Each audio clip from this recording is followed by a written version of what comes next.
Good evening. Welcome to the regularly scheduled board meeting for the Shawnee Mission School District Board of Education. I'll call us to order, and the first item on our agenda is the Pledge of Allegiance. Can we all please rise? I pledge allegiance to the flag of the United States of America and to the republic for which it stands, one nation, under God, indivisible, with liberty and justice for all. Next, I'll seek a motion to adopt our agenda for this evening. So moved. Second. Thank you, Dr. Sinclair. Thank you, Ms. Goodburn. All those in favor, please say aye. Aye. Next, we have the approval of our minutes from our regularly scheduled board meeting on January 25th, 2021. I'll seek a motion to approve. So moved. Thank you, Mr. Stratton. And is there a second? Second. Thank you, Dr. Sinclair. All those in favor, please say aye. Aye. Next, we have approval of the minutes from the board workshop on February 8th. I'll seek a motion to approve. So moved, Goodburn. Thank you, Ms. Goodburn. Second, Borgman. Thank you, Ms. Borgman. All those in favor, please say aye. Aye. Next, we have the approval of our minutes from the special meeting on February 8th. I'll seek a motion to approve. Move to approve. Who was that, Ms. Borgman? Borgman. Thank you, Ms. Borgman. Second, Hembry. Thank you, Ms. Hembry. All those in favor, please say aye. Aye. Next, we have the approval of our minutes from the special meeting related to negotiations on February 8th, 2021. Can I seek a motion to approve? Move Goodburn. approved. Thank you, Dr. Sinclair, and thank you, Ms. Goodburn, is second. All those in favor, please say aye. Aye. And then special approval, or approval of minutes from the special meeting on February 12th. So moved, Goodburn. Thank you, Ms. Goodburn. Is there a second? Second, Hembry. Thank you, Ms. Hembry. All those in favor, please say aye. Aye. Item 1.9, approval of minutes from the special meeting on February 16th, 2021. Is there a motion to approve? Move to approve. Thank you, Mr. Stratton. Is there a second? Goodburn. Thank you, Ms. Goodburn. All those in favor, please say aye. Aye. Aye. And then on the final, approval of minutes from the special meeting on February 19th. Is there a motion to approve? Move approval. Sinclair. Thank you, Dr. Sinclair. Is there a second? Second, Hembry. Thank you, Ms. Hembry. All those in favor, please say aye. Aye. Thank you, everyone. Next up, we have our regularly scheduled board public comment section, which occurs from 5:30 to 6 p.m. prior to every regularly scheduled meeting. We ask that patrons submit a request to make public comment no later than noon on the day of the regularly scheduled board meeting with our board clerk. This evening is Sharis' last night acting as board clerk, and Terry will be back for our next meeting. Instructions for electronic submission can be found on our website. There are a few things that we ask. If you have a request for an auxiliary aid or service, please provide that with us prior to the meeting so that we can make that auxiliary aid or service request made for you. When you're speaking, please proceed to the podium when your name is called and share your name, your city of residency, what school you're affiliated with if applicable. Please limit your comments to 3 minutes or less. And in consideration of everyone's time, if there's more than one person speaking to the same topic, if you can select someone to be a spokesperson to represent your interests, it is appreciated. If you have any written comments to provide, please provide them to Sharis, and copies for all of us would be appreciated. If there are any specific complaints regarding students or staff, we may need you to allow us to hear those comments in executive session in order to protect the privacy interests of those individuals. And we will go ahead and get started for this evening. Our first public speaker is Catherine Boyce.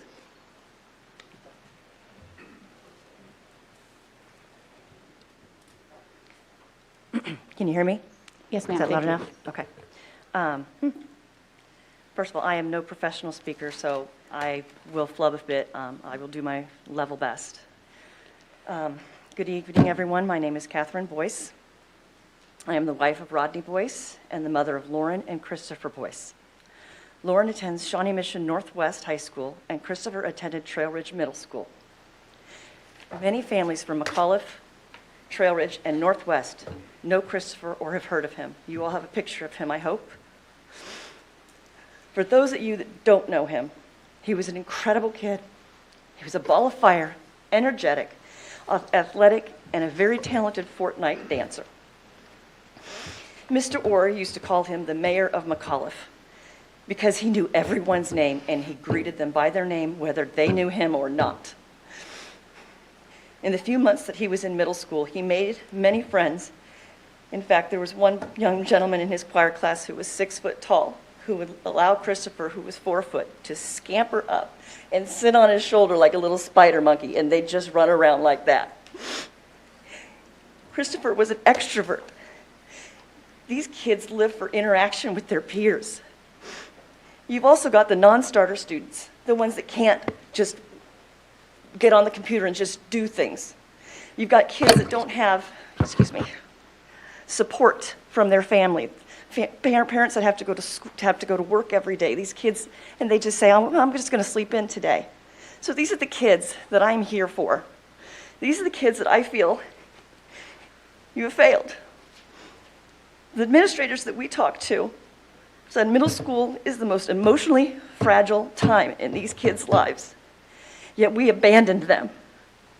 There were no after-school online clubs. There was no fun activities, nothing that anyone reached out to try to get our kids to get together with other kids, even just virtually. I think we received a postcard or a phone call from a teacher at the beginning of the year. My husband was in contact with the school nearly constantly, trying to advocate for my child and make sure that he succeeded. And he was doing well academically, but emotionally, he was lonely. He had a family, he had a sister, a brother. He's the brother, I'm sorry. He had a sister and a father that were there for him every step of the way. I'm just going to say, I know of one child who took the entire month of December off, and the mother was never notified. No one called her and said, hey, your kid's not checking in, nothing. I know of several children that haven't showed up at all this year and won't show up next. These are the kids you've lost. May I finish? Yes, you may. Thank you. I know one very important boy that needed to see and interact with his peers to escape this horrible isolation that now will never walk the halls of Trail Ridge again because he committed suicide rather than to continue on. This week we met with several private schools and talked to friends who go to rural schools. And they are open. They have always been open. And you may say it's because they're smaller. And that is very true. Not only are they smaller, they have less room and they have fewer resources. Shawnee Mission School District is a behemoth. You could have made this work. There could have been a way. This is your job. 5 days a week, these kids should have been in class.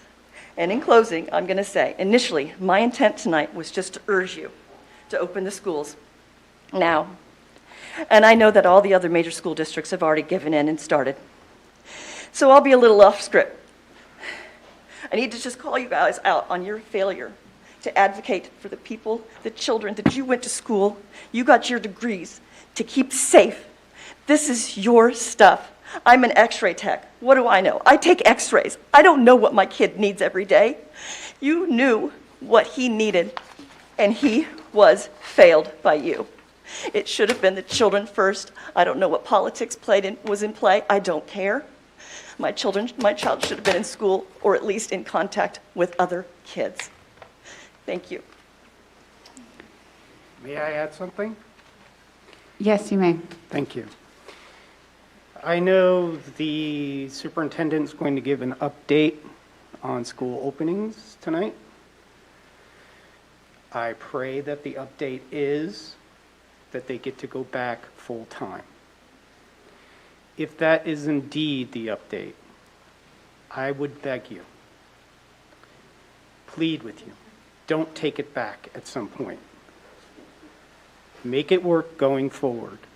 Because if you give this to them and then you pull it back, my wife and I will not be the last parents that are standing in front of you and saying they lost their child. So do what's right and do what's right for them. Thank you. Thank you for your comments this evening. Our next speaker is Amy Godwin.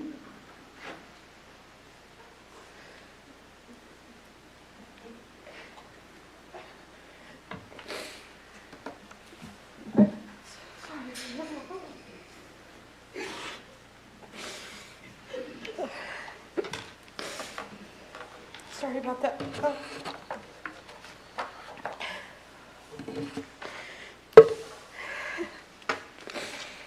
I'm Amy Godwin. I am the mom of Micah Godwin. I need a moment, sorry.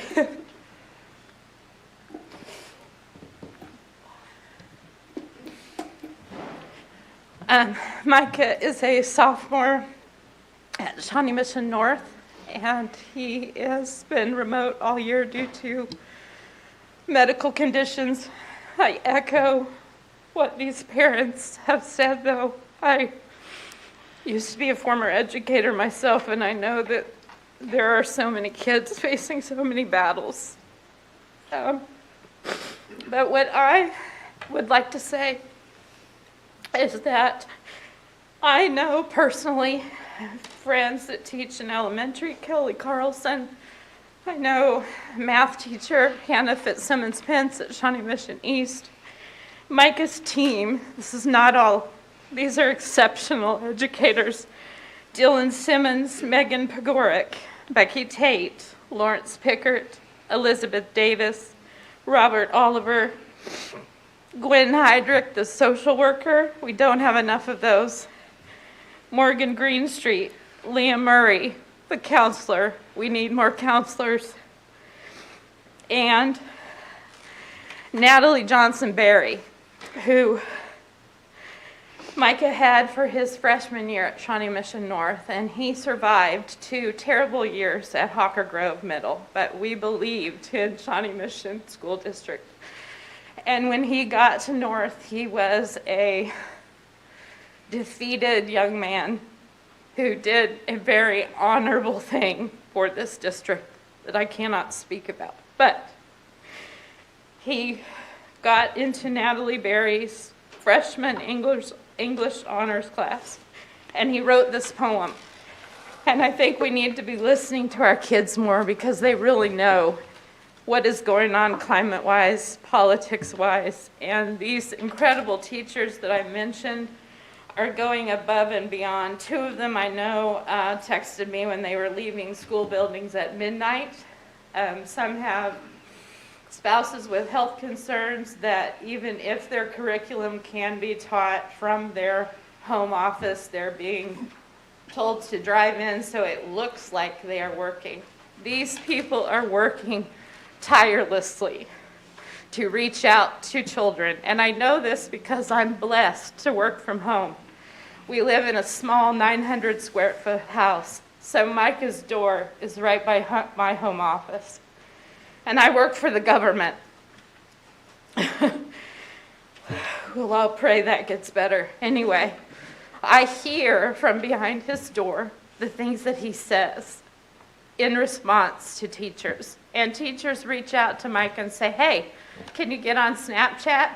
I need so-and-so in class. And he does. May I continue? These teachers are reaching out to kids, the ones who are at home in charge of siblings, the ones at home who are isolated. I hear these teachers reaching out, and this is what these teachers can pull from these kids, but not by themselves. So this is Micah's poem he wrote last year. He was called back remotely, well, he is remote the whole time, to help her teach her freshmen. This I believe. I believe in friends. I believe in their ability to impact your life and the lessons they can teach you. Before I explain my position on believing what I believe, you need the definition of friend. So use either your definition or use mine. Disclaimer, this may not line up with your definition, so feel free to change or alter mine to fit what you need it to. A friend, noun, is someone close to you by any means, like sharing something in common with them, ideas, opinions, interests, etc. And it is also a sociocentric concept labeling who you hang out with and who you care about. Now that you have my definition, let's proceed. What I believe is that if you find the right friends, the struggle known as life is made a lot more enjoyable. You can learn something from them while enjoying their company. So if you're out there like, why is he saying this if we already know it? Well, we all have that one friend who has made life so much better whenever we are with them. And if we are lucky, we have more than one. Well, one of my stories about friends presenting me with lessons took place during the marching band season of 2019, which he lost this year. My friend Tojiku took off his shoes and marched in his socks, and marched better than I could in my shoes. And in that moment, while everyone else in our trombone section asked the ridiculous question of why, Tojiku helped me improve my marching while teaching me new methods. He helped me boost my self-confidence and my choices to take a class, varsity marching band as a freshman, where I had limited background at that time. Later that fall, I felt defeated by some extended family drama. 120 Shawnee Mission North band kids, 3 teachers, and my other friends gave me one of the greatest and loudest lessons ever. They kept saying, believe in yourself. Family isn't always blood. It's who you choose to surround yourself with, and get back up. Here's my final example. I, Micah Godwin, a band kid, learned that orchestra and band kids can coexist and be friends. Orchestra and band students at times disagree, and it may seem like we dislike each other, but we don't. It's only a competition between styles of art form at a high school. The lessons of friendship and tolerance are important ones because many in the world right now seem to have thrown this out the window and adopted a malevolent approach to life. Many need to learn to coexist but refuse. Our friends have the power to make life better and provide useful information for the future. All I can say is to find the right friends and either teach them or let them teach you the right lessons. This I believe. Thank you. Thank you. Our next speaker is Jean Lucas.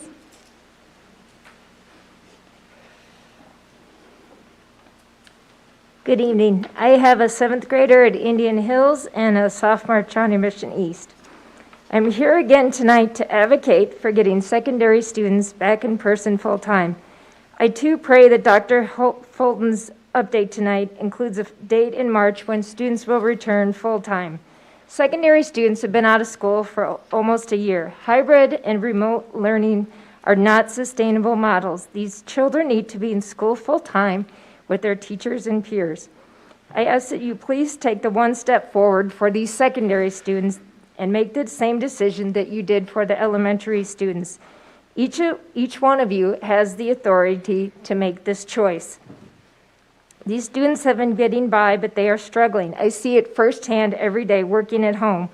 I love my children, and I'm not okay with the decision to keep our secondary schools closed when the rest of Johnson County, especially secondary schools and large public school districts, are all open. These students are not okay. As elected board members who pledge to support education in our district, you should not be okay with it either.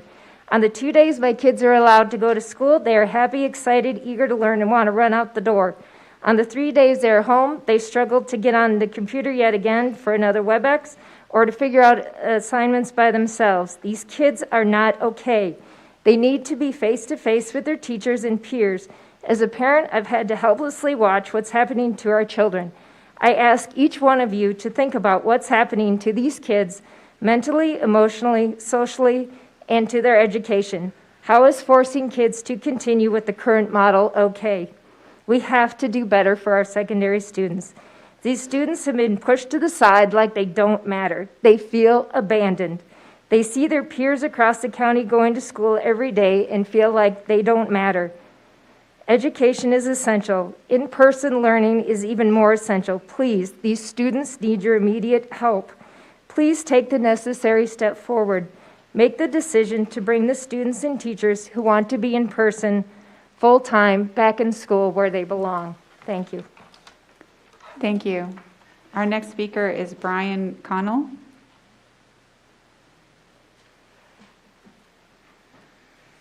Hello, good evening. My better speech is on here, but I couldn't get it to print out, so I understand kids and their technology issues. So I have my rough draft. But I'm going to start with saying thank you for letting us come in this evening and to speak. My name is Brian Connell. I'm a dad of 2 kids, a 10th grader and a 12th grader.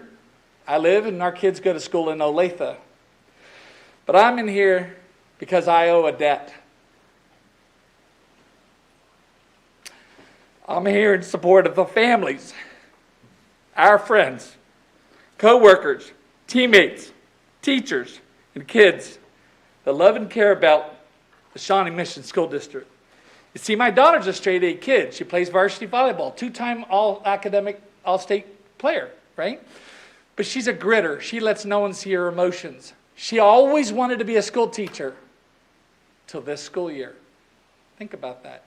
This kid has been teaching little kids in the neighborhood since she was 5. Not anymore. Y'all turned her off to it. My son, he's a senior. He's a 2021 graduate. And I say that very proudly. You see, 2 springs ago, my son, Brennan Connell, almost didn't live. This community, these people, this neighbors rallied behind us. And my son had a sudden cardiac arrest. But he's alive because he was at a school facility doing school things with school teammates, with school coaches, where he wanted to be. And he fought for his life. Your neighbors came to visit us in the hospital. They sent us things. They took care of us.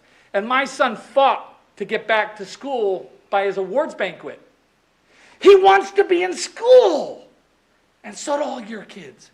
He fought to be in school and have him be in school where he took exams. Then he worked with the trainer at the high school to get healthy. And he watched his high school soccer team that he couldn't play with win a state championship. And he played varsity basketball when the coaches didn't think he could, but he wore 30 pounds of bulk around his heart. Kids want to be in school full time. Then he worked. And he made the baseball team once again, and then school was canceled. This kid, our kids, are fighting to be in your schools. We need y'all to fight with them. These kids have lost so much of their lives. Not since Vietnam. 45 years ago it ended, has an entire senior class lost so much school, social, emotional, mental, physical, spiritual. We did it to them. We stole it from them. We made choices.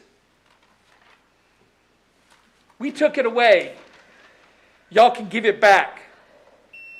We as a community failed to stand up, step up, Thank you, and show Mr. up. Connell. We have another speaker that needs an opportunity. Well, I'm going to say thank you. Thank And I want to you. say thank you, Ms. Owsley, because first, y'all have made a step to get these high school middle school kids in. But please, continue the momentum. Don't step backwards. Please keep pushing forward. And that's my hope that you will hear tonight a plan that says, keep stepping closer to the kids. Thank And with you. all my heart, I do say, keep motion. Our next speaker is Claire Campbell. Ms. Campbell, can you please come to the podium?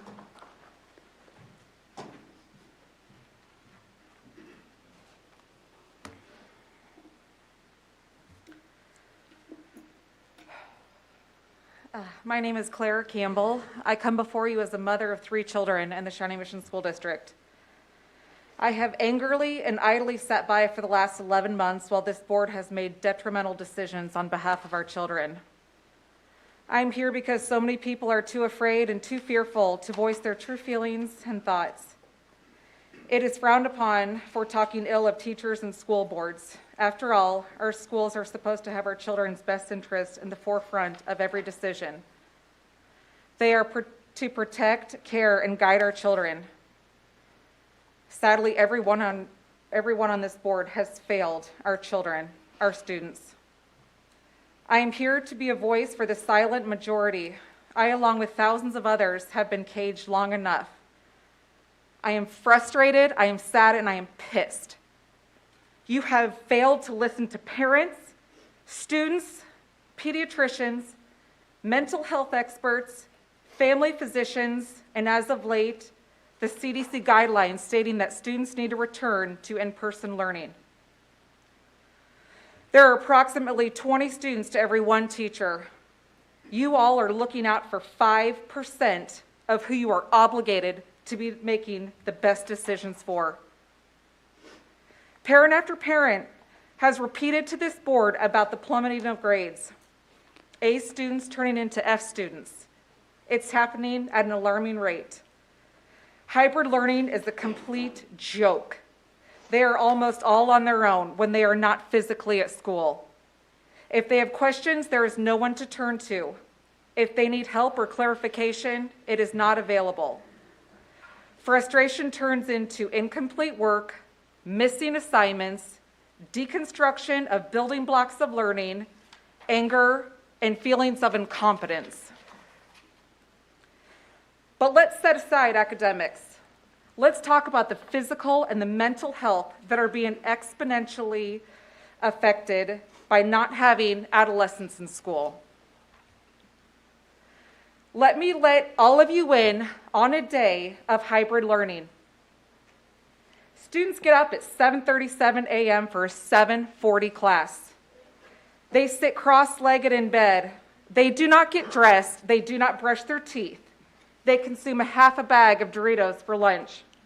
There is no vitamin D, no self-care, no self-worth, no nutrition, no physical exercise, no interactions, no pride, no camaraderie, no routine, no structure, no smiles exchanged with strangers and friends in the hall, no traditions, no memories in the making.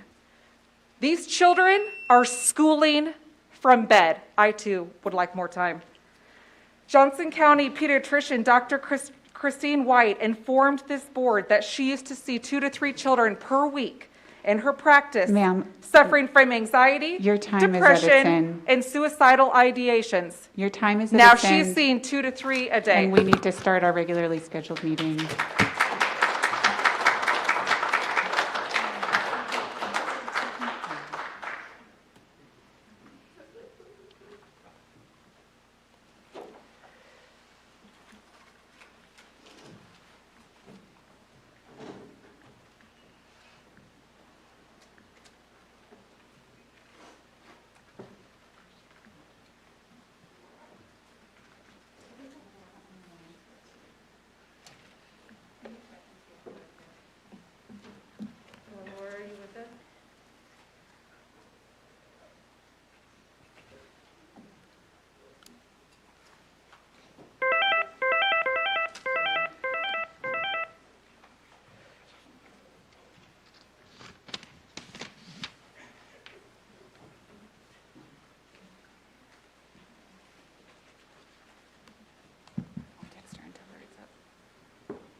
Thank you for calling Shawnee Mission Public.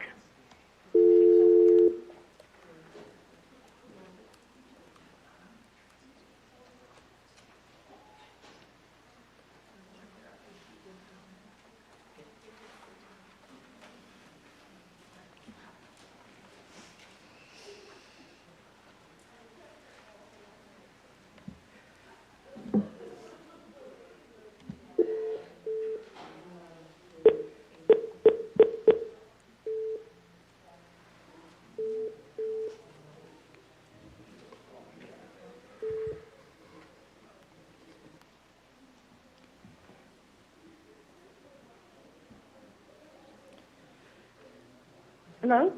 Hey, Laura, you're with us. Okay. Sorry about that, Reverend Guy. Thank you. Okay.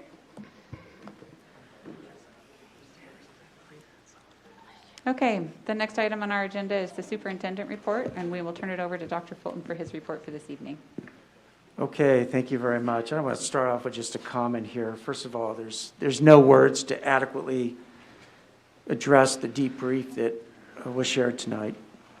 The impact of COVID-19 is painful, and we want to extend our heartfelt condolences to those impacted by COVID-19 and its impact on our mental and emotional well-being. We're going to continue to do our very best to support every child in every way that we can. And with that, I would like to share some news about the district. The Shawnee Mission School District has received another recognition for its work to promote wellness among its employees. The Kansas City Business Journal has honored Shawnee Mission as 2021 Healthiest Employees honoree. The Business Journal stated that the 30 employers who are being honored have prioritized their workers' health and wellness during a year when health took center stage. This comes on the heels of the Shawnee Mission School District receiving the 2021 Healthy KC Workplace Wellness Certification.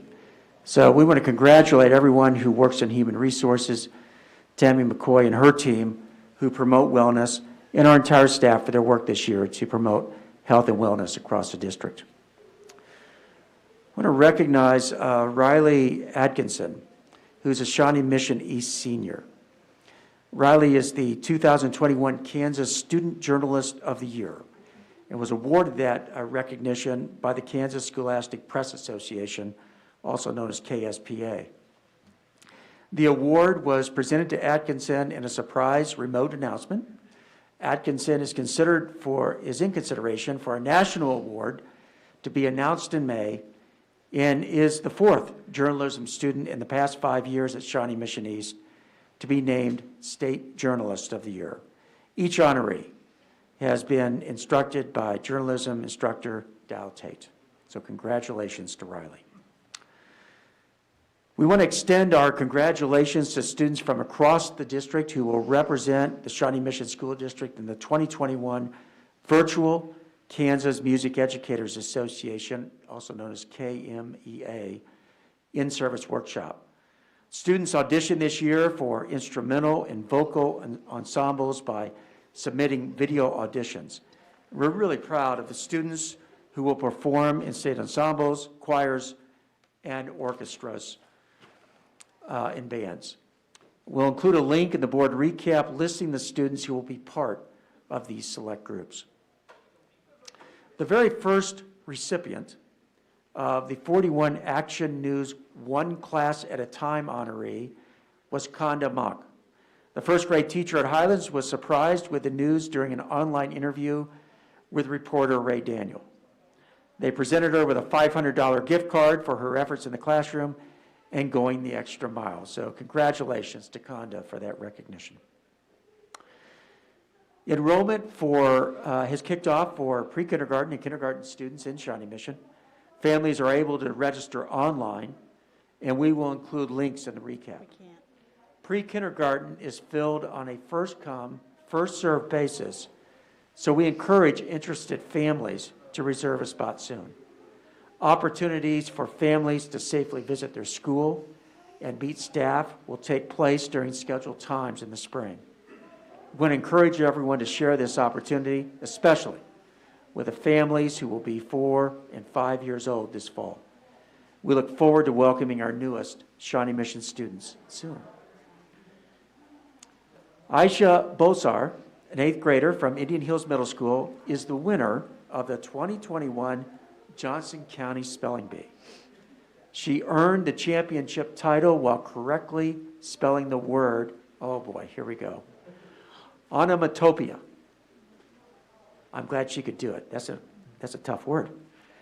Bashar will advance to the state spelling bee, scheduled to take place in Wichita in late March.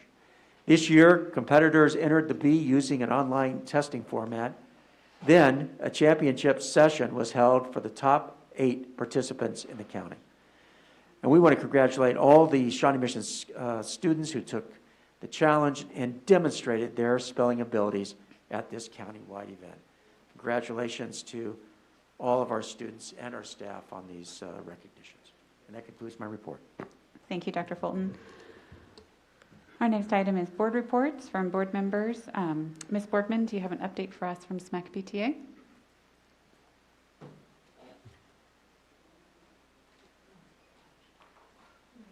Yeah, I can move on. Ms. Hembry, do you have an update for us from the Education Foundation?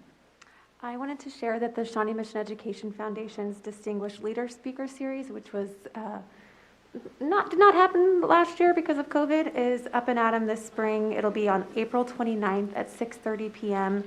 And what I really love is that they've rethought this event. So while it typically brings in some big name speakers, we're actually going to feature some members of the senior class of 2021, sharing what leadership lessons they've gained over the last couple of years in Shawnee Mission.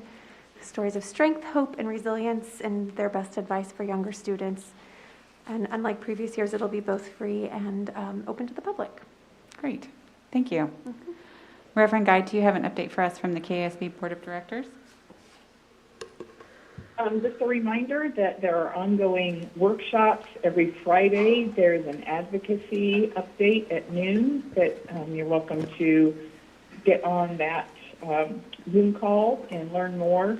And as Dr. Sinclair pointed out last month, you can also follow Leah Fleiter and Mark Tallman if you want more regular advocacy updates. There is a women's leadership workshop tomorrow at noon that's online. And then in April, they have rescheduled the Women's Leadership Conference that was supposed to happen a year ago, and that will be on April 21st and 22nd. They're actually going to have a limited number of people that can meet in person, and then others can participate online. So I just want to put those opportunities out there so that people are aware of them and can participate as they're able. And that's all. Thank you, Reverend Guy. Dr. Sinclair, do you have a legislative liaison update for us?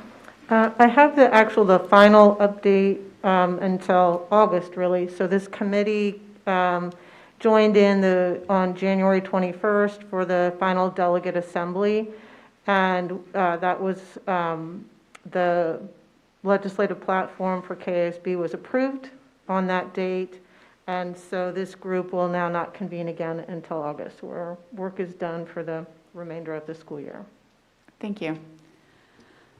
Ms. Goodburn, do you have an update for us from the Policy Review Committee? I know we have a couple of policies on tonight's agenda. Exactly. That was the work of our early February meeting. You have for consideration tonight 6.05, 6.06, and 6.07, which are all first and final readings of these policies. And our next committee meeting is Thursday, March 4th. Thank you. And Mr. Stratton, do you have a Finance and Facilities Committee update for us? Yes, now that the bond has been passed and the work has begun on expanding the district's resources and facilities, it's time for us to reconvene. We've got 2 dates that the staff has agreed would work, March 15th, March 16th. That email will go out to our committee members tomorrow asking which will work. So we'll be in three weeks, either the 15th or the 16th. Thank you, Mr. Stratton. That concludes our board reports, and we're moving on to our board financial report. Turn it over to Dr. Fulton and Mr. Russell Knapp, our Chief Financial Officer. Yes, I'm going to go ahead and turn it over to Mr. Knapp, who will provide the report. Thank you. Good evening, Board. As for February, the financial reports that are presented to you as of January 31st, we continue to monitor the operating funds. As we reported earlier in the fall after our state audit, we anticipate about $4.5 million less in general state aid and LOB authority. So far, our expenditures, our vacancies in a lot of our positions are trending higher than that. So far, so good on offsetting that revenue for the operating funds. Our ESSER 1 funds, we have approximately about $788,000 left to spend in those. $563,000 in the regular funds and about $225,000 in our special education for ESSER 1.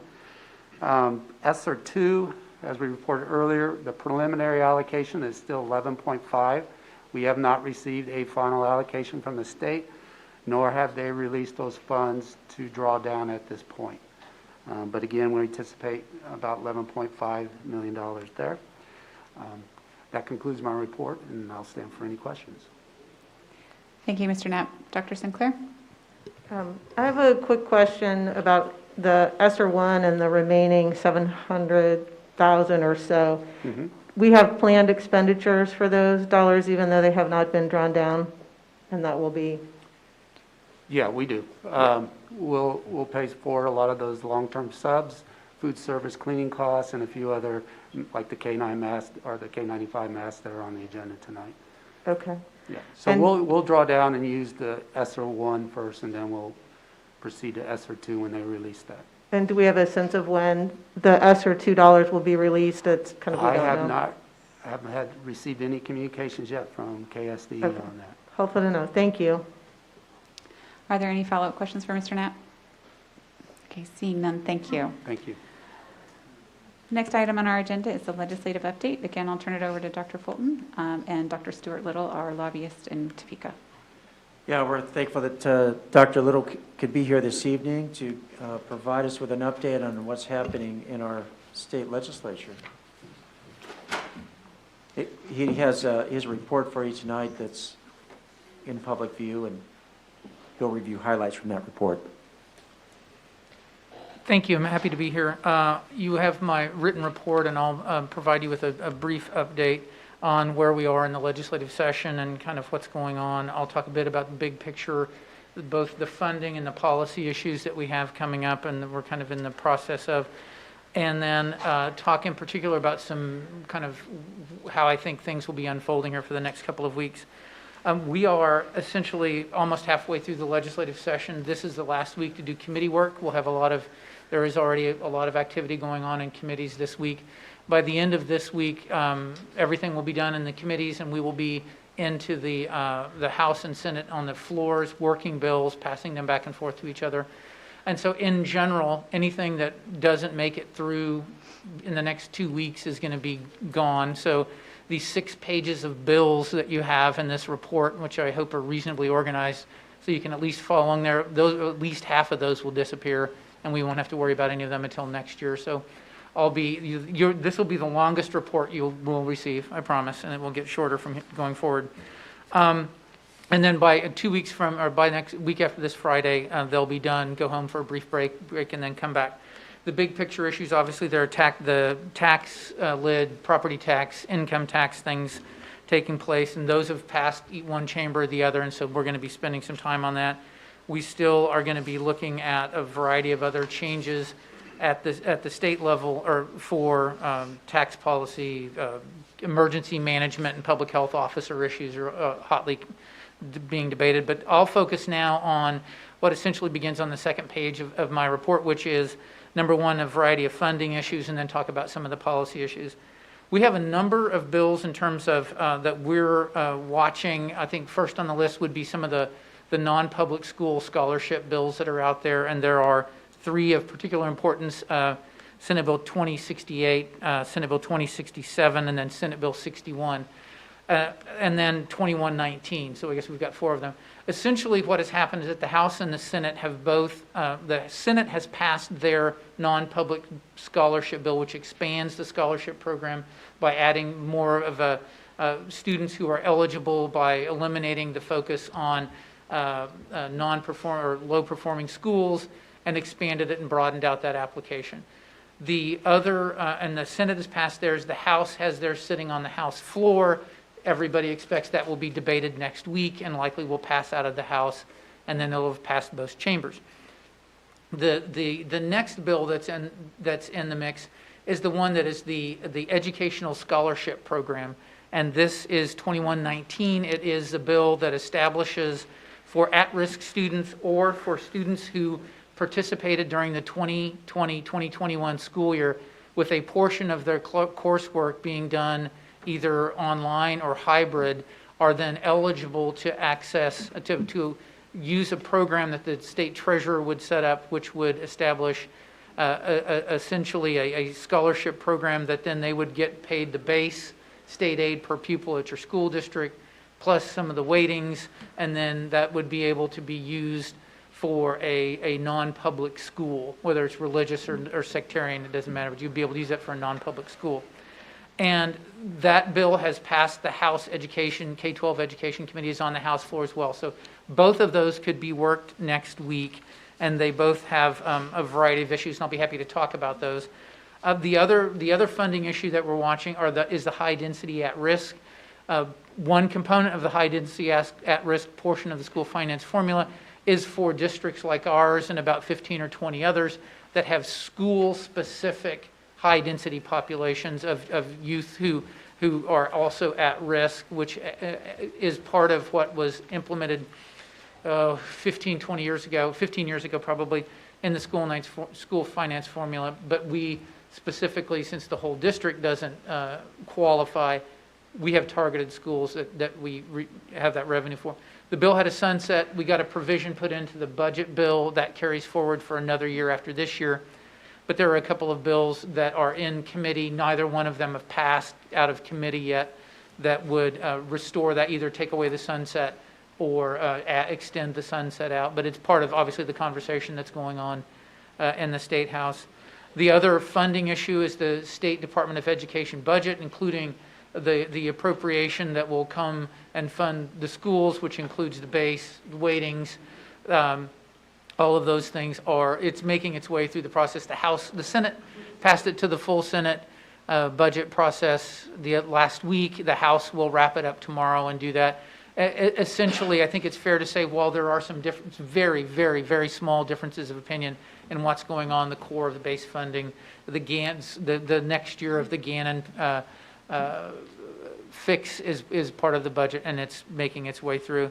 In terms of education policy, I think one thing important to think about as we're watching what's happening with a lot of these policy and funding issues is that there continues to be a great deal of confusion and differences of opinion about the misconceptions about what COVID relief money's been for.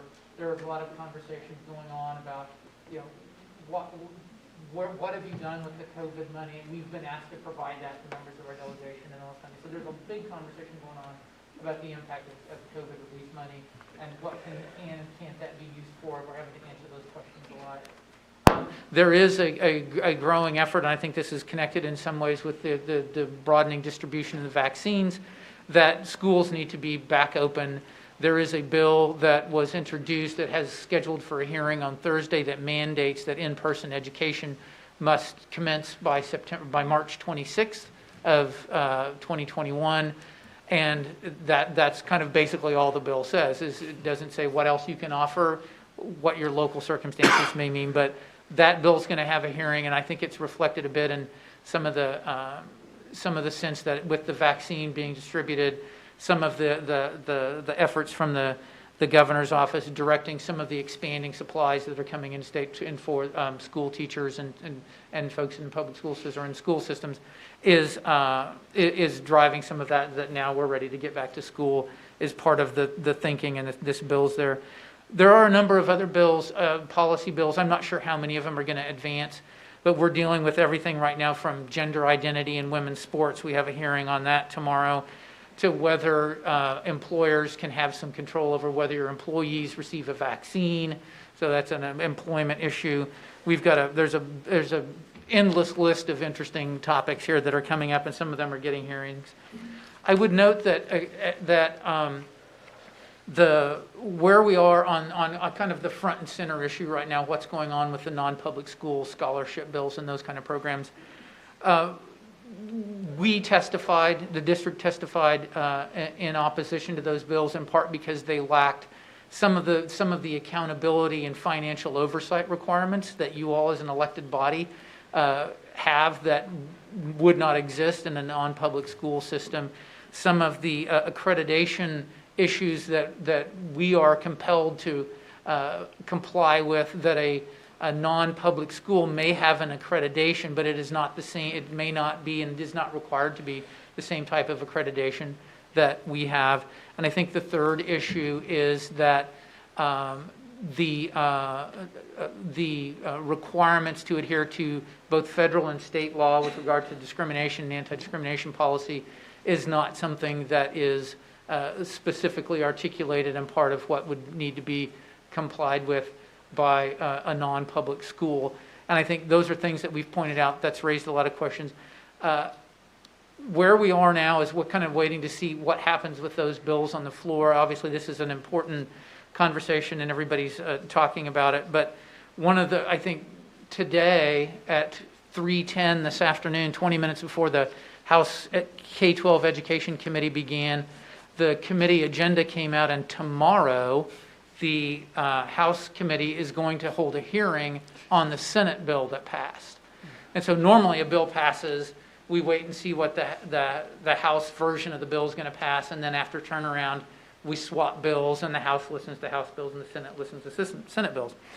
I'm not sure why we're going to have the hearing on Senate Bill 61, which is the Senate bill, which is exactly like the House bill, have the hearing on that bill tomorrow. I don't know who can sign up to testify in 20 minutes because you're supposed to submit your testimony the day before the hearing. So that will be interesting to see how testimony goes tomorrow. For me, I think one of the things that it may suggest is that if this bill, which is exactly like the bill that just came out of committee, were to pass out of, if the committee were to have a hearing on it tomorrow, that they choose to work the bill this week, that bill could get passed out on the House floor next week. Instead of running the House bill, you would pass the bill that's already passed the Senate, and it would go directly to the governor. So that's, I suspect, is probably the plan. So we'll see how things unfold in the next couple days of hearings in the House K-12 committee.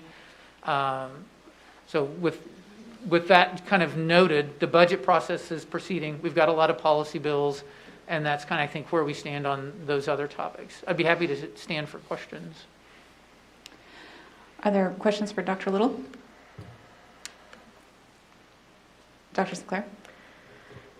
Aside from the depressing work that's happening in the legislature on kind of gutting school funding from both the vouchers and the encumbered sweeps and cutting the budget, setting all those bills aside, you did talk about the at-risk, and my understanding is that there was a committee that worked over the summer and trying to come together and move forward some of the at-risk bills that had been worked last year, including the sunset. So are those all going to come together, kind of the recommendations of the committee? Because it looks like I didn't know what the difference was with all the different bills.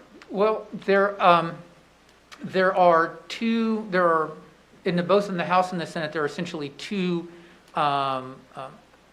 you're talking about at-risk high density? Or, yes, yeah, I'm okay. sorry. Okay, yeah. Yes. So there's two, but one of them just takes off the sunset and says it's part of the school finance formula, let's proceed. And then the other one, which has not had a hearing in the House, is sitting in the Senate Education Committee, and they had a hearing on that on Friday. It is a bill that came up last year, and it has the high density at-risk funding in it. But what it does is it attempts to articulate some categories and some areas, kind of setting out some policy tied to those dollars, that for at-risk dollars, those dollars need to be funneled into programs that are serving at-risk students, number one, and that the State Department of Education is going to maintain a list of at-risk programs that school districts use. That'll be expandable, that'll be flexible, and we'll use and change that as things grow. But it is an attempt by the legislature to say, if you're going to take at-risk funds and have those, that they need to be targeting at-risk students. And this is an attempt to kind of draw a brighter line down that path.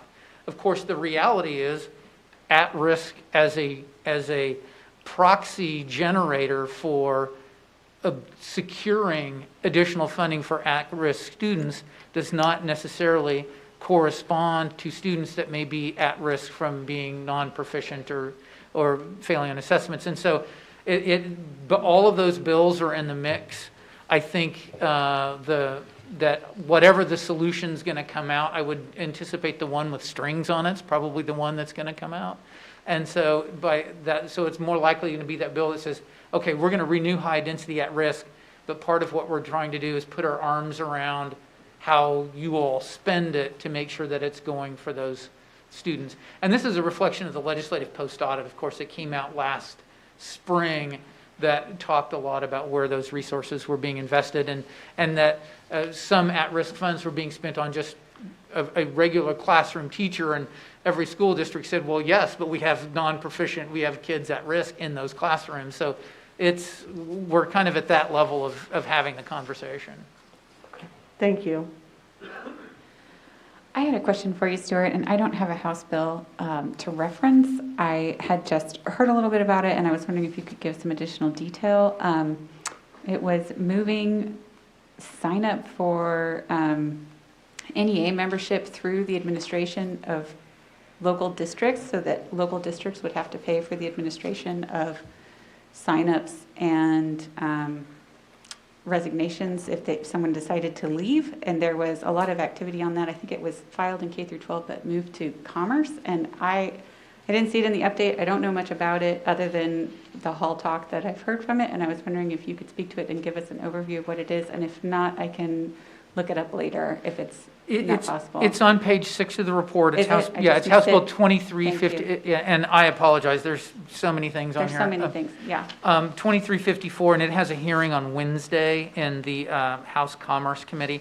Essentially, to my understanding of what it will require is we'll put some additional structure in the process of if someone is a member of an organization and wants to notify the district of that and then have dues payments taken out of the paycheck, is that will be a notification process. They will have to notify the district, and then the district will have to contact them and confirm that this is accurate and true and this is what you want. And then you would have to go back every year and do that process, and every year have your payroll deduction taken care of. And we were engaged with the administration. We're having conversations about this bill just this morning. So Okay, why are they wanting to make us do that work? Just out of curiosity. You're asking me about motivation. And I apologize. I apologize. Thank you, Dr. Little. I appreciate that. Are there any further questions for Dr. Little while he's here this evening? Ms. Hembry? I'd be interested in hearing about, I think it was House Bill 2302, which was changing opt-ins around school-based surveys, especially communities that care was mentioned. Seems like it's had a hearing. I didn't know if our panorama survey would be included in something like that, and if we had a position on it as a district. Okay, 2302. All right, so the genesis of this is the Communities That Care survey that is administered and has been administered for a number of years now. And about 5 years ago, there was a restriction placed on that said if you're going to administer that survey, and of course it applied to any survey, it wasn't just, but it was survey, questionnaire, any of those kind of things, that a parent had to opt in if you wanted to participate in this. So when you, like I do every year, when you go to registration and sign up, you get all these forms, and yes, we opt in to participate in that. So that's part of the process, whereas it used to just be administered. And I think that cut down a great deal on the participation. So we've come back with a variety of efforts to try to make it opt out again. And there was a bill that was recommended by the Mental Health Reform Task Force, a big group that made a whole bunch of recommendations. It said we need data on suicides, on drug use, on all those kind of things, and we need to be able to collect that data. And the Communities That Care survey is a part of that. So there was a bill that was introduced to change it back to opt out. Opt out. Opt out. And thank you. And so then 2302, the bill that actually passed, is actually a reversal of all of that and says not only does a parent have to opt in, but if you're going to do a questionnaire or a survey, it has to be presented to the parent or guardian so that they can review it and see it before they make a determination of whether their child or student would participate. So the one that passed out of the 2302 that passed out of the committee and is on the House floor actually makes it more challenging to do the work. And the bill that would actually be helpful and make it easier to gather that data is sitting in committee without a hearing. Thank you. Thank you. Did I see another hand go up on this side? Oh, Dr. Sinclair? Do you anticipate veto on if voucher bills pass and being I'm just trying to think about communicating to parents, anticipating perhaps a veto on some of these bills? Well, I think that clearly the bill has already passed the Senate. In the House, there are 63 votes to get it passed, I would suspect. That's probably not too hard of a stretch to come to that conclusion. Whether there would be the votes to override a veto, if the governor were to choose to veto something, and given the composition of the House of Representatives, you would need 3 Republicans to vote with all of the Democrats to sustain the governor's veto. I think looking around the room, that's probably not impossible to find 3 votes, but I don't work on the House floor and count votes, although we do behind the scenes. So I think it's going to be, it would be close. It would probably depend on what else is, if anything else is added to it. In the Senate, they would need 27 votes to override in the Senate, and I'm not necessarily sure that they would have 27 either. So I think it's going to be, if it is vetoed, that will become the focus of a great deal of attention for a while. Thank you.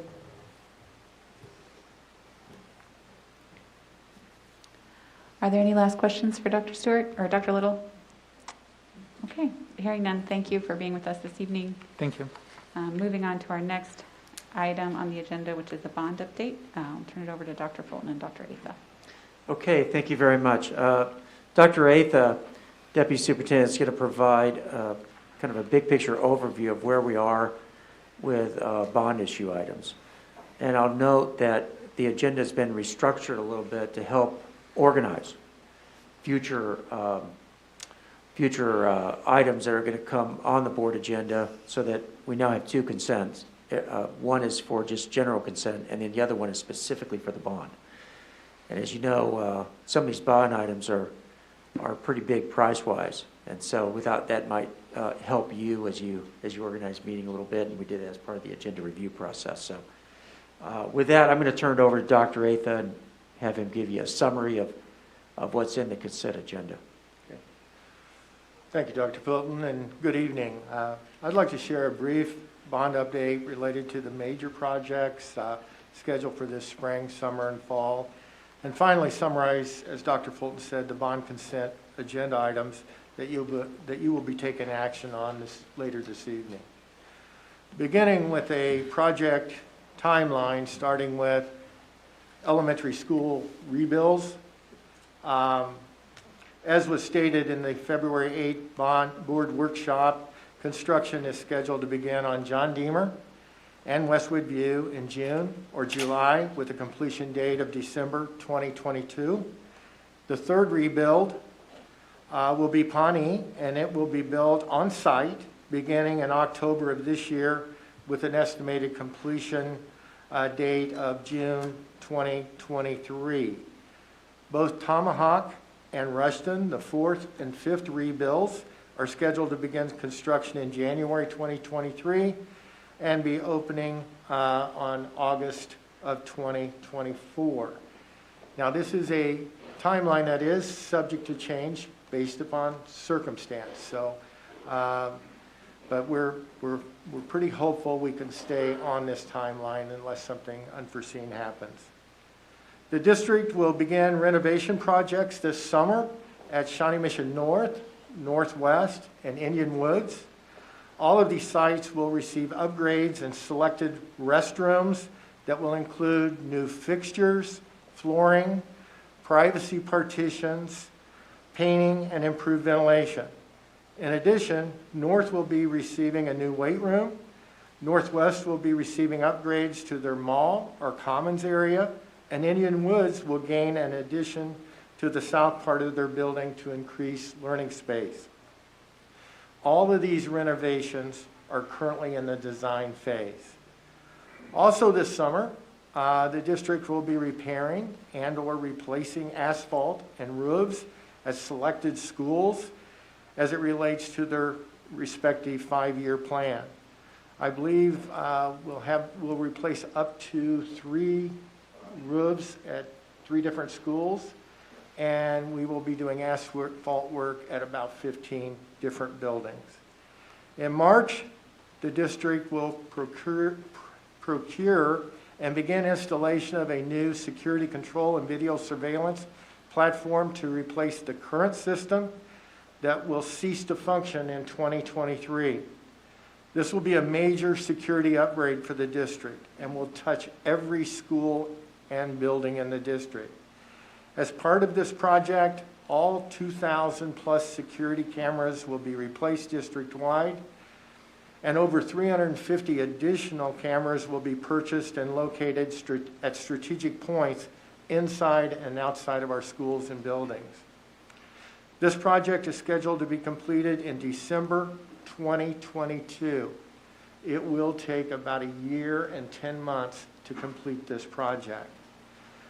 Finally, in reference to the bond consent agenda, we have tried to provide you the appropriate documentation and support needed to make an informed decision this evening. The first 7 items on this agenda will grant the district the authority to pay architects and engineering services for these selected bond projects if approved. And the last item will allow the district to purchase that security control and video surveillance platform and et cetera that will replace the current system. At this time, I'd like for Tyler Clubb, Director of Facilities, Drew Lane, Executive Director of ICT, Bill Shaver, Director of Technical and Network Infrastructure Services, and Mark Smith, Chief of Police for the district, to come forward and assist me in answering any questions that you may have. Thank you. Are there questions? Ms. Embry? I was going to confirm, and I don't know if it's this item or if it'll come back up later, that we are recommending LEED certification for any new buildings. We are recommending LEED certification for the 5 new rebuilds.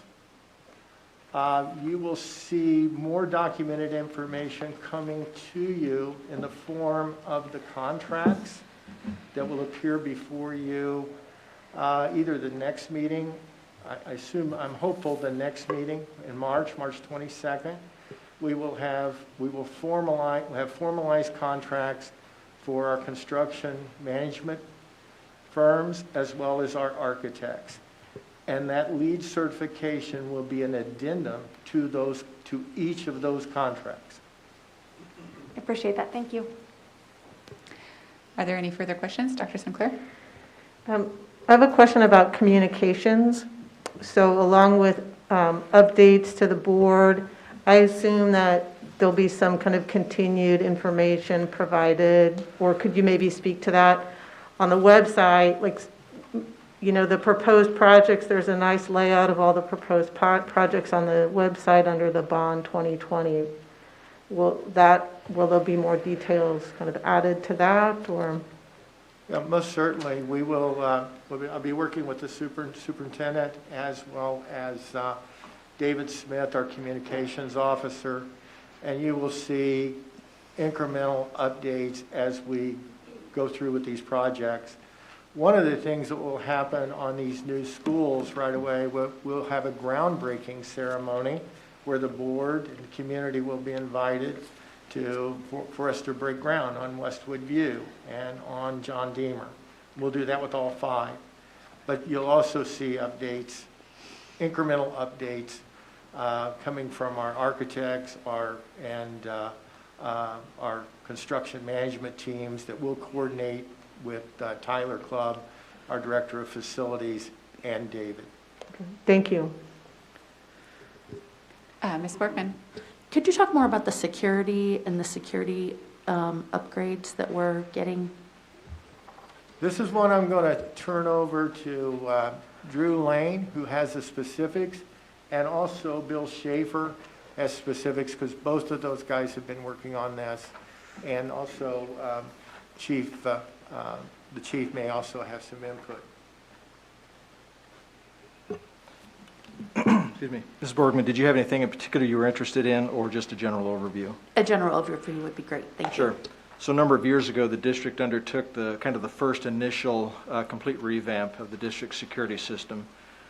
Physical, I should say, we want to make a difference between there, right? Because when you're talking to the technology folks, we kind of think about it's under a larger umbrella of security, but there's both physical security, which involves things like door controls, cameras, those types of things, and then there's the cybersecurity, or information security. What we're talking about tonight is the physical security part of all of this.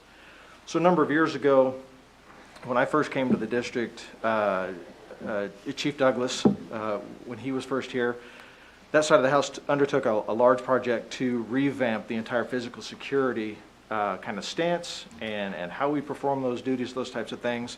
And at the time, they rolled out the system that we have in play today.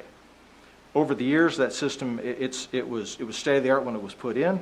It served the district very well, but it has reached a point in time where the platform itself just is no longer even supported by the manufacturer, and through licensing and a number of other kind of just end-of-life things, it will cease operating. It will no longer be viable in 2023. We kind of picked up on that, as you might imagine, a couple of years ago now, looking at, what would we do to do that differently, and also want to look and say, okay, the things we learned when we did that initially, when we worked with Chief Douglas at the time, and the police force, and it would have been Bob Robinson at the time, and O&M, and those types of things. Are there other things that we would do, or the things that we could do, those types of things, enhancements, of course, technology changes and those types of things? All of that culminating in essentially what we're asking for approval to move forward with tonight, and that is really, it's both a one-for-one replacement of what we have, but it's also implementing kind of the latest and greatest possible technology to go along with it. So the system that we have right now, again, it served us well. It did a great job. It's going to cease functioning in 2023, and we wanted to get ahead of that, and in doing so, also put stuff out there that would meet today's needs and tomorrow's needs, provide us some flexibility to those types of things, and keep going forward with the great gains in physical security that we made back during that first kind of renovation in, I want to say that was 2014, 2015, somewhere right in there. Excuse me, right in there. So we're talking a lot, the security cameras, obviously. Are there any additional beyond, when you talk about physical security, anything additional beyond the security cameras that's involved in this upgrade? So in this proposal we're bringing to you, it would be the cameras, and it would be those devices, hardware and software that controls access to the doors as well. Mm-hmm. And Mr. Boardman, as you know, this has about a $6 million price tag, and it's well within the budget of the bond referendum. Reverend Guy, I'm not able to see you. Do you have any questions at this juncture? I do not. Thank you. Thank you. Are there any final questions? Okay, seeing none, thank you for being here this evening, gentlemen. We appreciate the update. All right, we're moving on to item 3.1, the discussion item related to the school learning mode, and we'll turn to Dr. Fulton for that update. Okay, thank you very much. Well, as you recall, last summer the Shawnee Mission Board passed a resolution to adopt our reopening plan for the school year, and treated that as a living document. So from that point forward, as our understanding of COVID-19 grew, our practice, in close consultation with the Johnson County Department of Health and Environment, our practice changed. Tonight is a natural progression of that change process, which is based on careful study, understanding the disease, planning our response to it, and then recommending some actions as a result of that study and planning.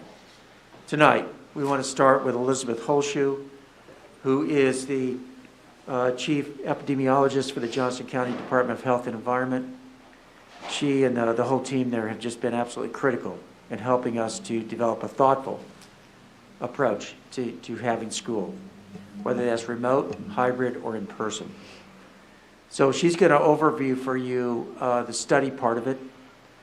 She'll be followed by team members who will talk about the planning phase that we've gone through to address the study piece.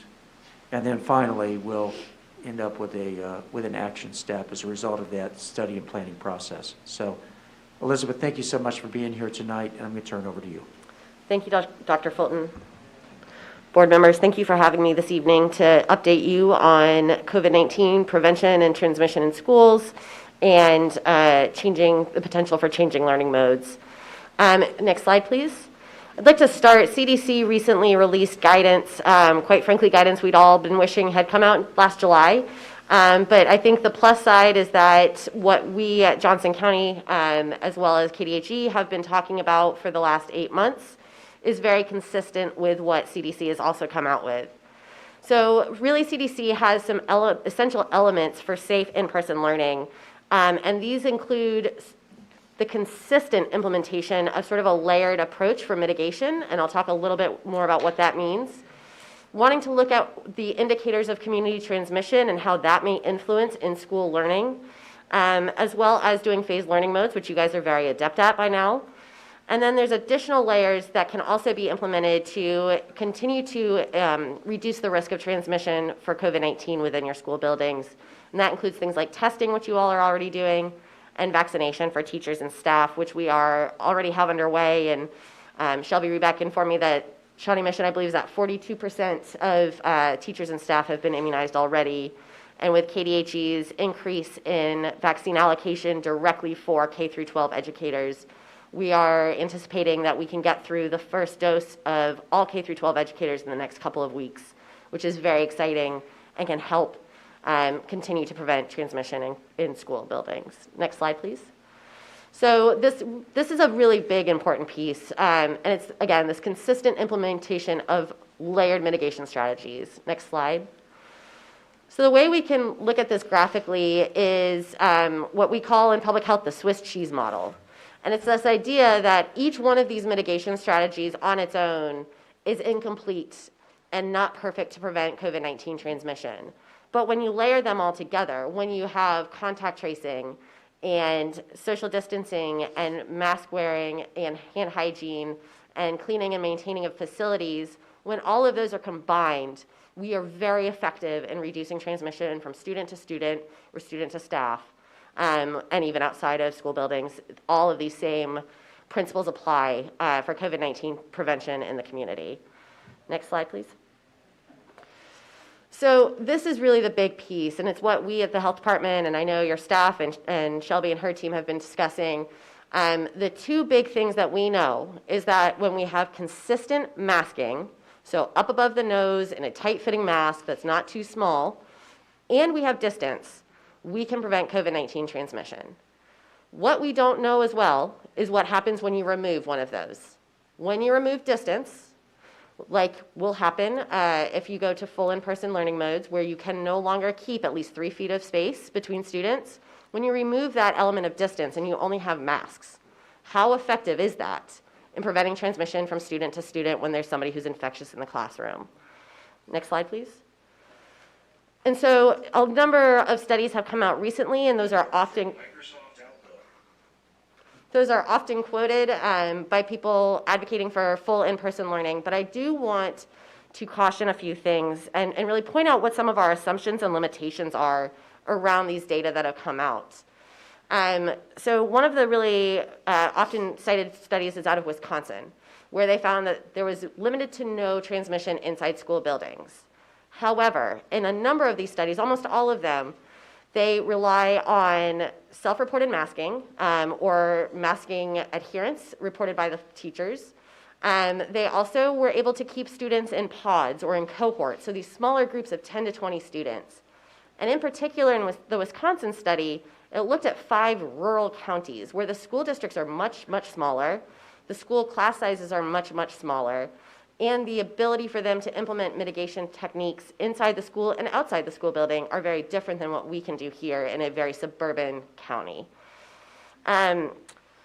The other piece that we sort of miss, and this is on us as well, is when we talk about in-school transmission, what we're really talking about are the identification of people who have contracted COVID-19 who are symptomatic and who get tested, right?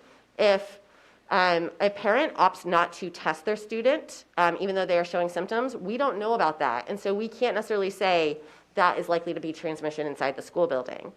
Similarly, particularly with our primary students, but we know it happens in our secondary students too, as well as adults, is asymptomatic transmission, right? So I get, hello, talking with my hands. I get infected, I don't show symptoms, but I am infectious and can spread the disease. If I'm not symptomatic, if I don't have symptoms, I'm likely not going to get tested. And even though I could be spreading, I'm not being counted as somebody who has contracted that illness. And so in none of these studies were they doing broad asymptomatic testing. And again, that's something that we also have encountered here in Johnson County because of capacity and resources. It's a very difficult thing to undertake. So even today, though, there's a continuing emerging evidence and studies that are coming out. There's a new MMWR from CDC today that looked at districts in Georgia and did identify a number of clusters associated with school buildings. And that was staff-to-staff transmission as well as staff-to-student transmission. So with all that being said, the data are very limited about what is fully safe. What we can say, what we know for sure, is that we can educate students in hybrid mode when we have community transmission because we're able to implement distancing and masks. When you take that away, when you take the distancing away, what happens? And that is what the unknown is. Next slide. So in terms of community transmission, which is one of those pieces in CDC's guidance, transmission has decreased in Johnson County, and I think it is absolutely something to be celebrated. Our community, our public health policies have worked, and we are seeing a very steep decline. You can see that both in our incidence rate and in our percent positive. However, I would also like to point out that our transmission rate, while much, much lower than it has been, is still substantial by CDC's guidance. So we had, I believe, 75 cases per 100,000 population in the last week. In CDC's definition of substantial transmission, it's between 50 and 99 per 100,000 over the last week. So while our rates have come down, they are not nearly to the baseline at which CDC, WHO really recommends to have low levels of transmission. We still have a fair amount of transmission going on in our community of COVID-19. So with all of that being said, JCDHE is in support of schools returning to in-person learning. But it has to be done safely, and we may have to implement additional mitigation measures that we did not have to implement when students were in hybrid, simply because we are able to do distancing. And really, I'm talking about secondary students. Our primary students have been in full person, so this is really looking at our secondary kids, because we know, as I explained last time I was here, secondary kids have a greater likelihood of transmitting the disease than the younger kids under the age of 10, based on the data we have.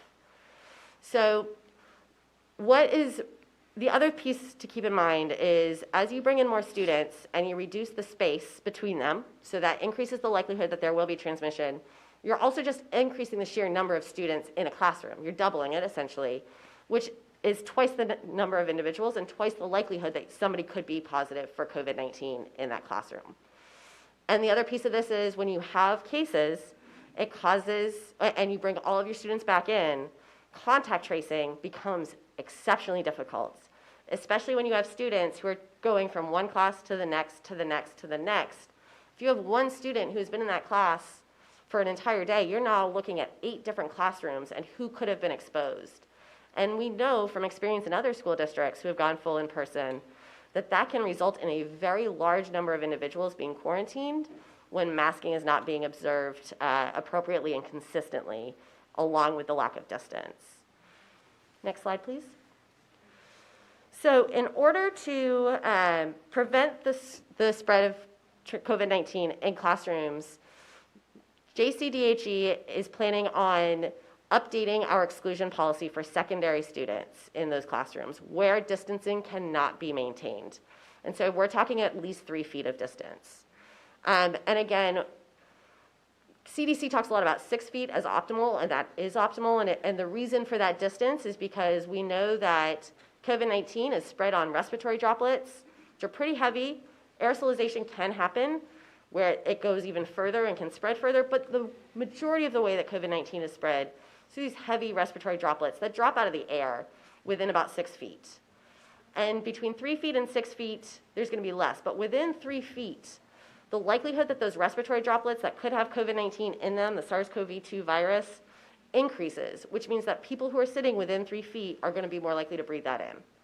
So for this reason, JCDHE is going to recommend exclusion of students in what we call in public health the airplane model. And I have a graphic on the next slide to describe that. Basically what this does is that we are going to quarantine individuals who are sitting within 3 feet of an infectious individual throughout all of the classrooms. And this is, again, especially important because these kids aren't cohorted like they are in elementary schools. And then what we can do, because of our quarantine guidance, where students and staff and residents can get tested if they're in quarantine, we'll have some good testing data And if we see that by quarantining the kids that are sitting closest to the infectious individual are not coming up positive during their quarantine, we will re-examine our guidance and potentially step back. But I know myself, the Department of Health and Environment, public health in general, Children's Mercy, there's a general concern about what happens when you put students less than 3 feet for extended periods of time. Next slide, please. So this is an example of an airplane model. And so if the seats are, for instance, a foot and a half in between each other, what we'll do, if there's an infectious individual, we will quarantine and exclude the individuals on either side of that person, and then the 3 seats in front of them, in the row in front of them, because those people would be within 3 feet. And this is very common public health practice. It's called the airplane model, because this is what we do a lot when there's measles cases or TB cases on an airplane. And so the school nurses are already used to this. And I think, quite frankly, my hope is that this will ease some contact tracing a little bit as well, because what we've run into is in interviewing teachers in secondary schools, one teacher will say, nope, that student masks really, really well in my classroom. And then you go and interview another teacher, and the teacher says, nope, doesn't mask very well. So who do you exclude? Who's been exposed? And it becomes very difficult and very time-consuming and a huge resource need to sit class by class, teacher by teacher, figuring out who was, who wasn't, were they a good masker? And again, we don't know for sure, with that lack of distance, if even good masking is enough to prevent infection when you're in an enclosed space for a prolonged period of time. Next slide, please. So with that, I will stop and hand it over unless there are questions for me at this time. I think we'll, if you don't mind, I think we'll wait on questions and walk through the entire report and then stand for questions, if that's okay with the board. Mm-hmm. That way you can get the entire context for the presentation. Next, we have Dr. Christy Ziegler and Shelby Ribick, and they are going to take everything that you've just heard, which is the understanding of what's possible part of it, and begin to talk about how we're going to take that guidance and implement it. And that will be the remainder of bulk of the presentation. Okay. So as Elizabeth described, layering the mitigation measures that we have had in place, the masking, social distancing when possible, and cohorting will continue to be important strategies as we return to full in-person learning. There has been some recent discussion surrounding masking, specifically double masking. I've had many teachers contact me to ask if we will require double masking, as some find it difficult to project their voice through the masks, and others find 2 masks hot, uncomfortable, and claustrophobic. So the answer is no. At this time, we are not requiring double masking, but we would recommend double masking in those instances where social distancing is decreased. So while layering mitigation measures, if we have to decrease one, we would like to increase another. What this is really all about anyway is a mask protects you best when it fits snug to your face. One way to accomplish this is double masking, a cloth mask over a surgical mask. SMSD has an abundant supply of cloth and surgical masks for staff and students. We have also purchased KN95 masks as another option. KN95s have a higher filtration and do not require double masking. They can be worn until soiled and are stored in a paper bag. Social distancing. As Elizabeth stated, the CDC recommends 6 feet. JCDHE and Children's Mercy have always said 3 feet. And Shawnee Mission's original reopening plans state we can't adhere to social distancing recommendations when we are all in person. We will when we can, but many classrooms will realistically have that 1 to 2 feet between desks. Again, this is where double masking or strengthening one mitigation measure can help offset when we have to weaken another. I want to point out, transmission in schools has been very low. As we have done all first semester when all parties are properly masked in the classroom or in a bus setting, JCDHE does not recommend quarantine except in this new airplane model, as Elizabeth described. We know that singing, band, and athletics have to be evaluated slightly different, as those individuals may project the virus further even when masked. This is another example where we have increased one mitigation measure, our HEPA filtration in those types of classrooms, because we've had to decrease a different one. Cohorting. We know secondary students cannot stay in static groups all day like our elementary can. Our secondary buildings will do their best to provide social distancing at lunch. That will help when there's a positive case to know who sat near that positive case. However, due to the layout in some buildings and just teenagers in general, this is going to be a very difficult task. Lastly, spring sports. We learned a lot from our fall season sports, mainly that contact tracing of large team sports was a monumental task. We improved upon our ability to keep students and staff safe for winter sports by quarantining everyone who was on or near the court. We hope that working with JCDHE, they will communicate sport-specific spring plans for us, and we'll implement those when we get them. And next slide. So contact tracing. Our nurses have been working with Elizabeth and her team at JCDHE since early summer for contact tracing. As I stated before, contact tracing is a monumental task. As we bring all students back full in person, we will need help at the secondary level. And here's why. For every positive case of COVID, our nurses must review the classroom seating charts, and in 2 days' time, that's 8 class seating charts for our students at the secondary level, in most cases. Then they have to talk with the teacher about who doesn't wear their mask properly. They have to determine who was there that day of exposure, 2 days prior to symptoms developing, 2 days prior to a positive test. They have to determine who is in their 90-day window for immunity, if they've already had COVID or maybe who's been vaccinated. We do have a few students who have been vaccinated through their workplaces. We have to review lunchroom seating charts when available. Because masks are off during lunch, we quarantine according to the airplane model that Elizabeth shared, those who sit in the front and those to the side of a positive case. If the positive case rides the bus to and from school or an athletic event, the nurses review those seating charts and look at who is properly masked.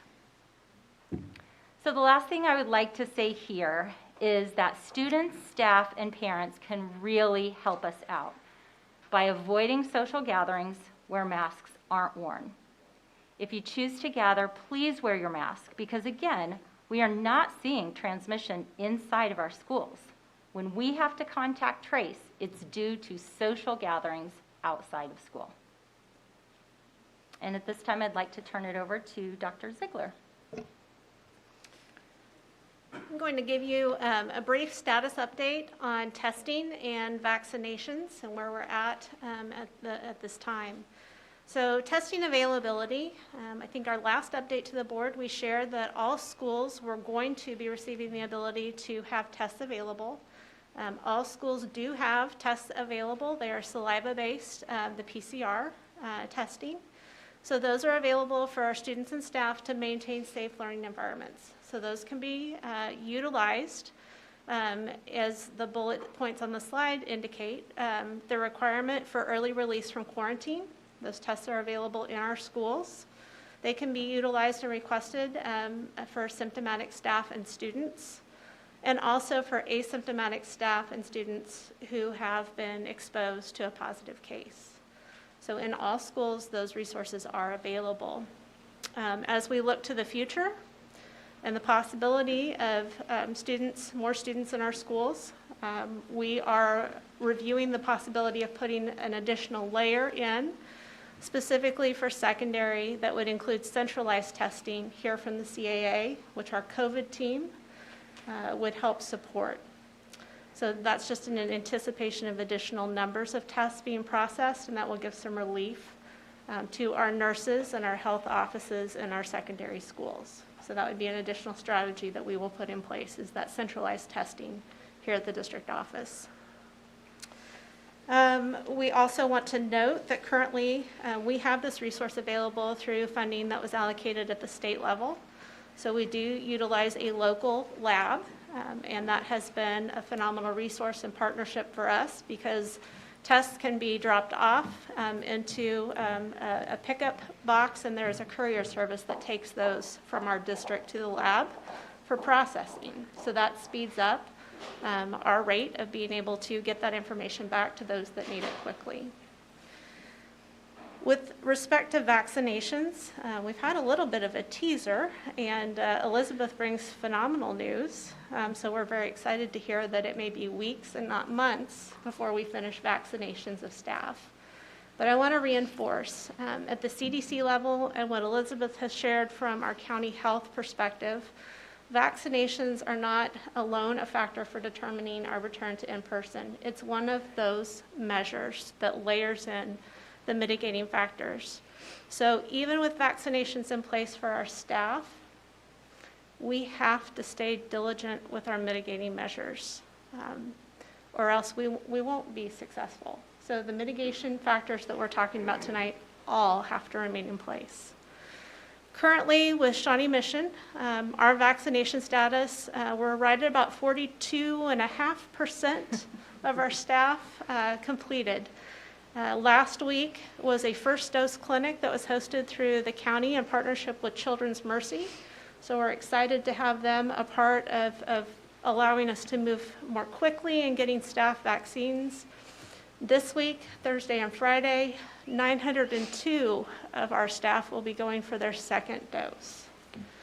So to date, 1,600 of our faculty, staff, support staff have had at least one dose as of right now. That's an amazing statistic and far greater than I think any of us had anticipated at this point in the game. Initially, when we started thinking about vaccines, we were anticipating we would be doing this through the summer months to get to everybody. So what I want you to know is we are moving as quickly and aggressively as possible to make sure that our staff are getting information.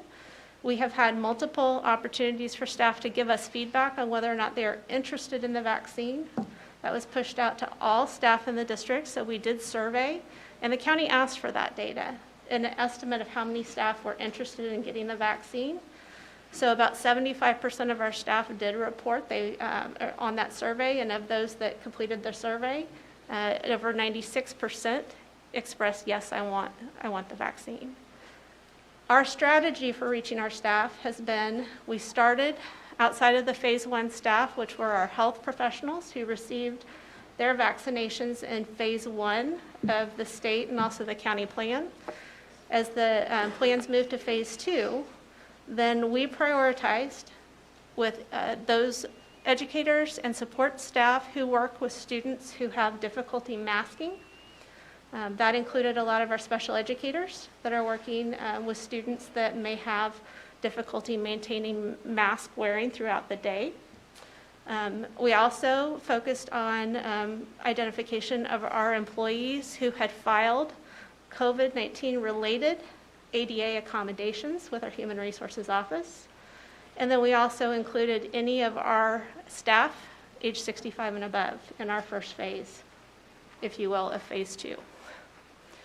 At this point, our vaccine clinic last week, our employees in the 45 to 49 age bracket were receiving invitations because after 65 and over went, we just started working down and with the plan of getting to everyone as quickly as possible. The next clinic date has not yet been released. We are hopeful it will be very, very soon, but we anticipate we'll be finished with our 45 and above, moving through 40 to 44, and with fingers crossed, depending on the doses that are received with the governor's announcement last week, we hope to be down in the 30s with this next clinic. So that is an exciting update with vaccines. We're going to move on to sanitization and cleaning. Really nothing new here from what we shared back in the fall when we talked about our reopening plan for bringing students back into buildings. So the key pieces that are working well that were added into our reopening plan, and that document still resides on our website from what was reported to you back in, I believe, September.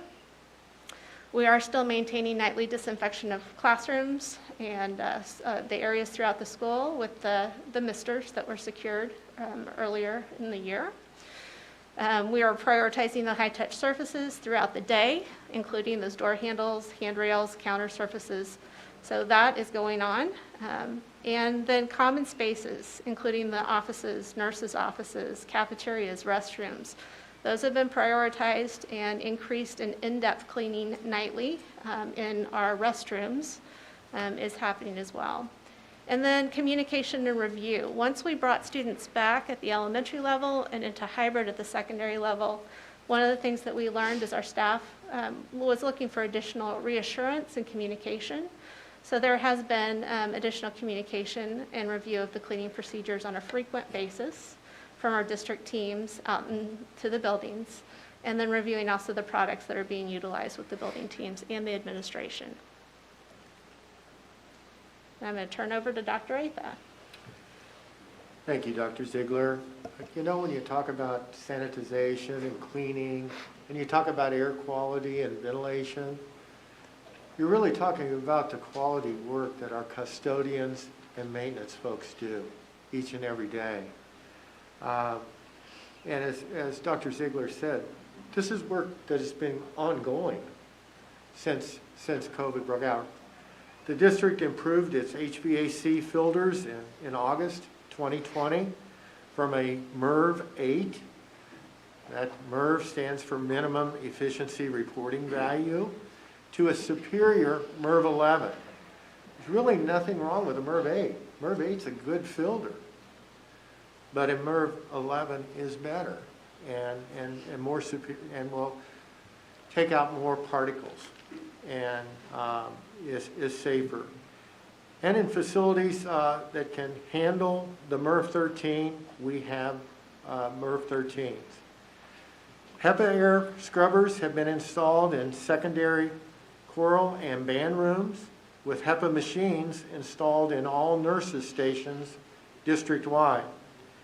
In addition, we continue to bring in as much fresh air as possible to the buildings and balance it with maintaining a comfortable temperature and as low a humidity as possible.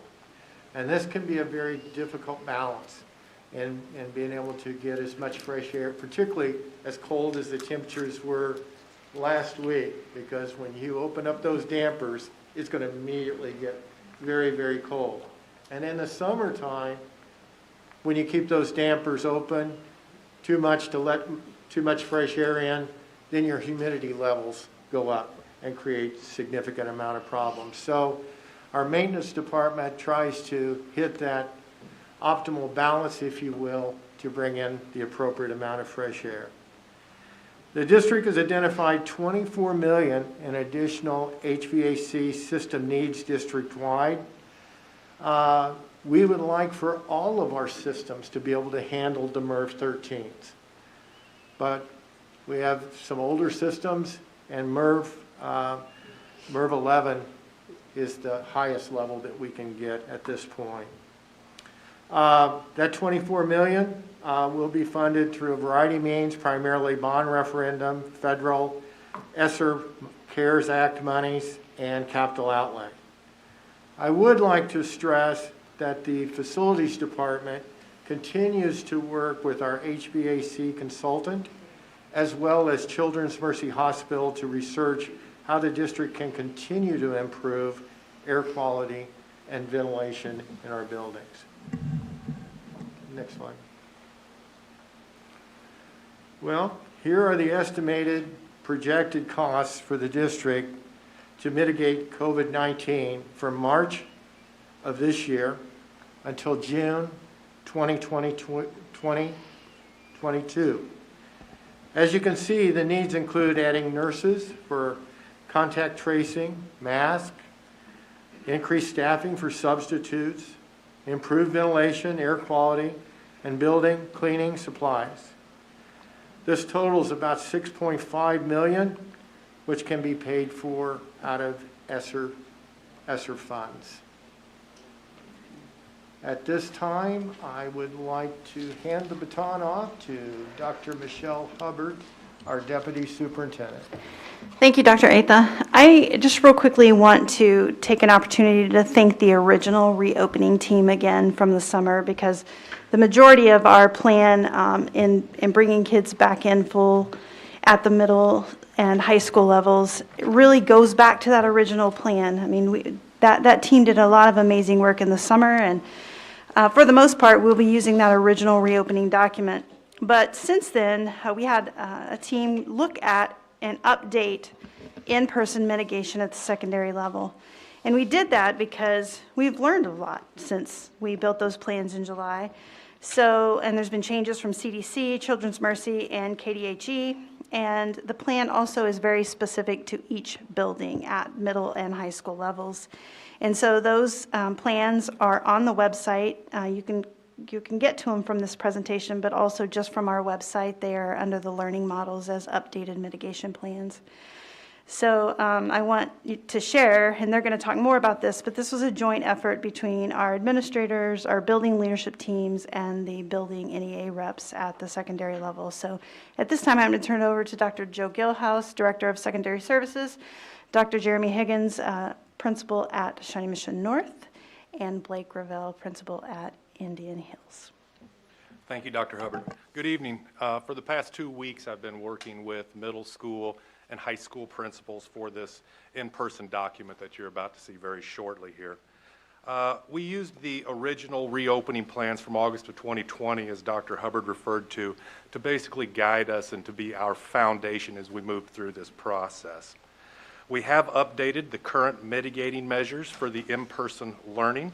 We've considered a variety of factors in creating this document, such things as, probably most importantly, what have we learned from in the past? And the current updates from the CDC, the KDHE. We also work with fine arts departments, athletic and activities resources, transportation, special education, food service personnel, and student services, just to name a few. You'll see some slight variations in tonight's documents, even amongst middle school buildings, and even between that and high school, and even amongst the high school buildings. The variety of that are mostly due to each building's uniqueness and the facilities challenges that we face and the differences that they share. I would reiterate, and it's been said several times this evening, that the 3 feet of social distancing will be violated in several of our classes. It may only be violated 1 period a day. It may be 2, it could be 3, and in some scenarios, there may be some classes where a student's schedule, it won't be violated at all. But please keep that in mind. We will continue to refine and tweak this document. That's very, very important, most of all to best serve our students and our staff. I've invited Mr. Ravel and Dr. Higgins to go over the middle school and the high school plan, so at this time I'm going to turn it over to them. So I'll start with the middle school plan. Mr. Ravel. Thank you, Dr. Gilhouse. I just wanted to start by thanking our board, our community, our parents, our staff members, our students, and our administrators for their work in this difficult school year. Thank you. Much appreciated. Everybody has a part to play in what we're doing here. Dr. Higgins, I don't know if you want to click on the middle school plan, but one of the things as he pulls the actual document up that I wanted to reiterate is that, and I'm not going to be redundant with what Dr. Gilhouse said, but I think one of the most important things that as we got together as middle school principals that we discussed was we wanted to make sure that we're unified in our efforts to provide the safest and most effective mitigating strategies or mitigating efforts that we can. But we acknowledge the stark reality that within the secondary setting, as we said in August of 2020, maintaining that social distancing of 3 to 6 feet is not always possible in every scenario. So with that said, this particular document was created and then looked at, and I'm going to go through pretty much on the left-hand side some of the bullet points. This document will be available, of course, for review. But I'll start with just this. We wanted to honor our team, as Dr. Hubbard mentioned, that worked on the reopening plans from August of 2020. And so a lot of this was built on the framework that started then. As far as the next part, as you can see in green, we definitely reiterate once again the fact that we will do everything possible to ensure social distancing, but we cannot guarantee that 3 feet of social distancing at all times in an in-person model will take place. With that said, social distancing considerations, you've heard from our epidemiologist that the Swiss cheese model, there's certain layers there, and I think it was important because one of the things we require, of course, for all of our middle schoolers is masks being worn of students, staff, and visitors. If you go down to arrival, you're going to find that pretty unified effort from Hawker Grove, Indian Hills, Indian Woods, Trail Ridge, and Westridge in the way that we are facilitating arrival. So we have a suggested staggered arrival in each building based on last name.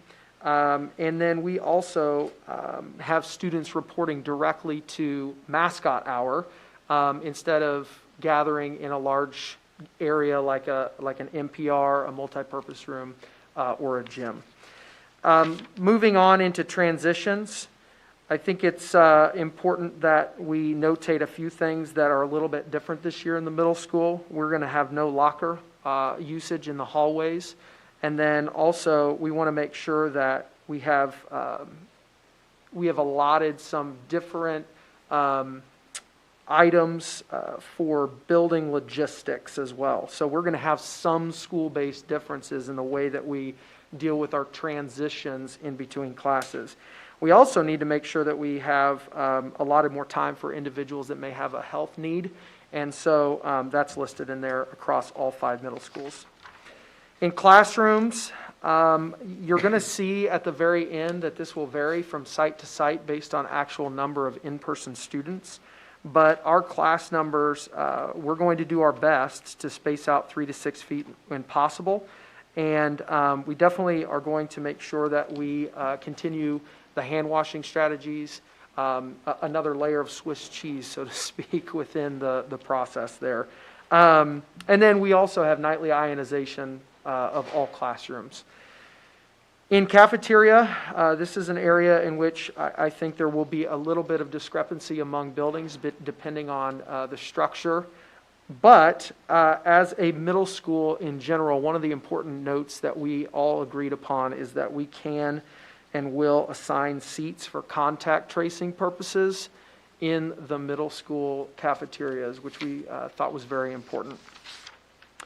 Restrooms are going to be limited as far as usage goes, and we do have the same agreed upon kind of overall number, once again with a little bit of variance in the way that that actually is tracked within the schools. And then I think the biggest thing is for dismissal that we want to make sure we designate those exits for our students so that we don't conglomerate in one particular area and or get hung up in one particular area to, again, as much as possible, increase our social distance. If you scroll down, Dr. Higgins, the middle school schedule has not changed from its hybrid model. We did that from the very beginning of this year to ensure that regardless of model, in-person model, that we would be able to maintain some level of consistency. And then I think the last piece that I wanted to highlight is that there's quite a variance in our numbers from site to site. And so Hawker Grove, if you look at that in-person student count, has 418 students that would be returning in an in-person model. Indian Hills has 708 students. Indian Woods, 566. Trail Ridge, 497. Westridge, 521.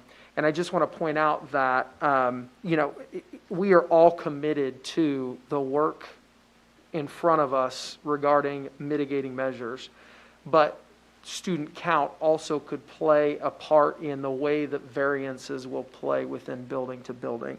And so whereas Indian Hills might be working on a little bit of a different lunch plan than Hawker Grove might be working on a different restroom plan. But we're unified in our efforts once again, overall. Dr. Higgins. Thank you, Blake, and Dr. Hubbard and Dr. Gilhouse. I appreciate the opportunity to be here tonight to talk about the high school mitigation plan. A lot of similarities to the middle school, and so in an effort to not repeat anything, my presentation is going to be really quick.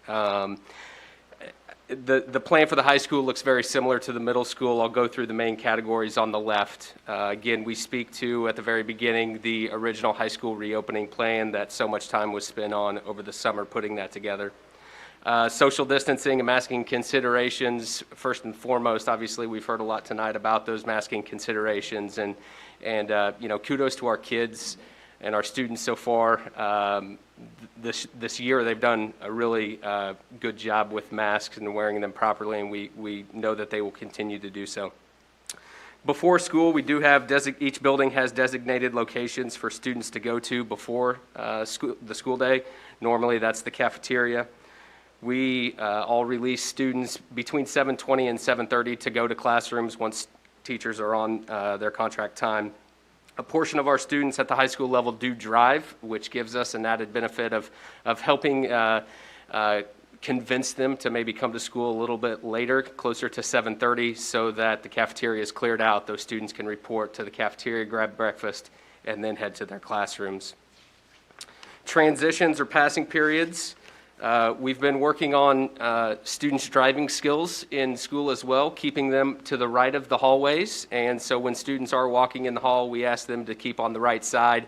That ensures that traffic continues to flow, no bottlenecks, and also provides a little bit of space in the middle of the hallway. Buildings are utilizing one-directional stairwells where appropriate. One section of stairs may be an up only, another section may be down. Obviously, students are spending a large majority of their day inside of classrooms, so we are going to work with our teachers to get desks spread out to the greatest extent possible. Obviously, there are challenges that we will face with that, depending upon the classroom, depending upon the number of students in that classroom. Continuing with those other mitigating factors of wearing masks, hand sanitizing, cleaning, assigned seats, will also be critically important when looking at classrooms. Moving to lunches, each of the high schools will continue to offer multiple lunch sessions, each of which are kind of in the grab-and-go style to move students through the serving lines quickly. Each building additionally is looking at capacities and identifying other areas for students to eat lunch. At North, we're fortunate to have an outdoor area, the Rose Garden. As temperatures continue to increase, we'll utilize those areas. Several of the buildings, high school buildings, have those areas as well that they can utilize at lunchtime, which is a tremendous asset. Restroom usage. Teachers have done a great job this far, limiting the number of students that they send to the restroom at any one particular time. This will be the practice that we will continue when students return in person. After school, we do ask that students leave by 3 o'clock if they are not working with a teacher, a coach, or a sponsor. Again, with students being able to, a majority of our, not a majority, but a lot of our students being able to drive, we don't necessarily have the bottleneck issues after school that maybe the middle school does. Students are free to leave, get in their car, and exit. After school tutoring and academic support opportunities will continue to be offered at each of the high schools. Athletics and activities are continuing with guidance from CASHA as well as JCDHE. After-school activities connected to curricular areas will continue to be allowed to meet.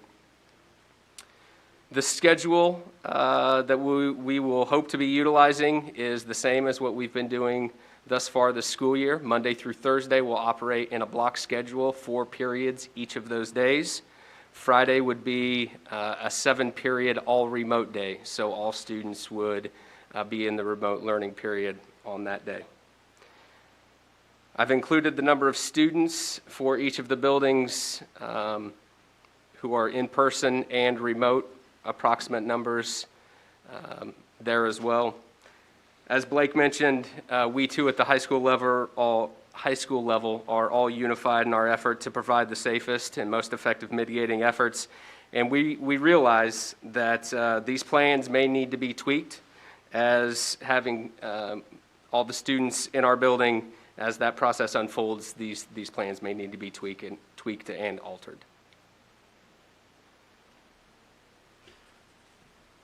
Okay, and thank you for that presentation. If we can go to the last slide, we've talked about the study and the planning that we've been engaged in. Based on that foundation, we've set some target dates. Our goal is to return secondary students to school full-time on March 22nd. That gives us sufficient time to get all of these mitigating measures that are required in place, knowing that we do have some challenges around the distancing that we have to meet. And they've done a great job. The teams that have been working on this have done a great job of trying to address that issue as effectively as they can, and they'll continue to work on that strategy and others prior to the March 22nd start date. We also are going to begin to rent outdoor facilities starting March 1st. That coincides with the start of the spring sports season, and we'll begin indoor facility rentals starting March 22nd. I do want to emphasize this. It's very important as we do this that we put all of these mitigating strategies in place. The addition of 10 nurses is important because cohorting matters. And we've committed to making sure that we do this in the right ways that focus on the safety of students and staff. And we know it's very important that we work to get all students back in school. And one final comment for fielding questions. I think we've all been paying close attention to what we're hearing in terms of national guidance on COVID-19. We recognize that the strategies we put in place today could very well be the exact same strategies that will continue into the fall and maybe into all of next year. We don't know what the timeline is on this, but we do know what we need to do given the information that's been provided to us to make sure that we do this in the right way. And so with those comments, feel free to stand for questions. Pardon me. So just to clarify, have we lost Shelby and Dr. Ziegler and Dr. Holscher from JCDHE? My guess is they're still here. Okay. Yeah, they're available, and we also, if you have questions about fine arts or athletics, we have staff here who can assist with responding to those questions as well. Great, thank you. Just wanted to make sure what our available options were for our board members. Not that we don't want to ask you gentlemen questions as well, but just making sure. So I will cede the floor, and maybe we can just go in around if that works for everybody. We'll start with Ms. Borgman. Thank you. Thank you all very much for that presentation. I have a question regarding the airplane model and the quarantine, when kids have to quarantine. So that could be potentially 6 students out of class if there is one student who's infected, and taking a look at the airplane model that Dr. Holschuh provided. So Dr. Ziegler had mentioned that students, and I'm not trying to put words in your mouth, Dr. Ziegler, so correct me if I misheard this, but did you mention something about testing? Would testing allow students to get out of quarantine early, or how does that look? We're all going to play musical microphones here.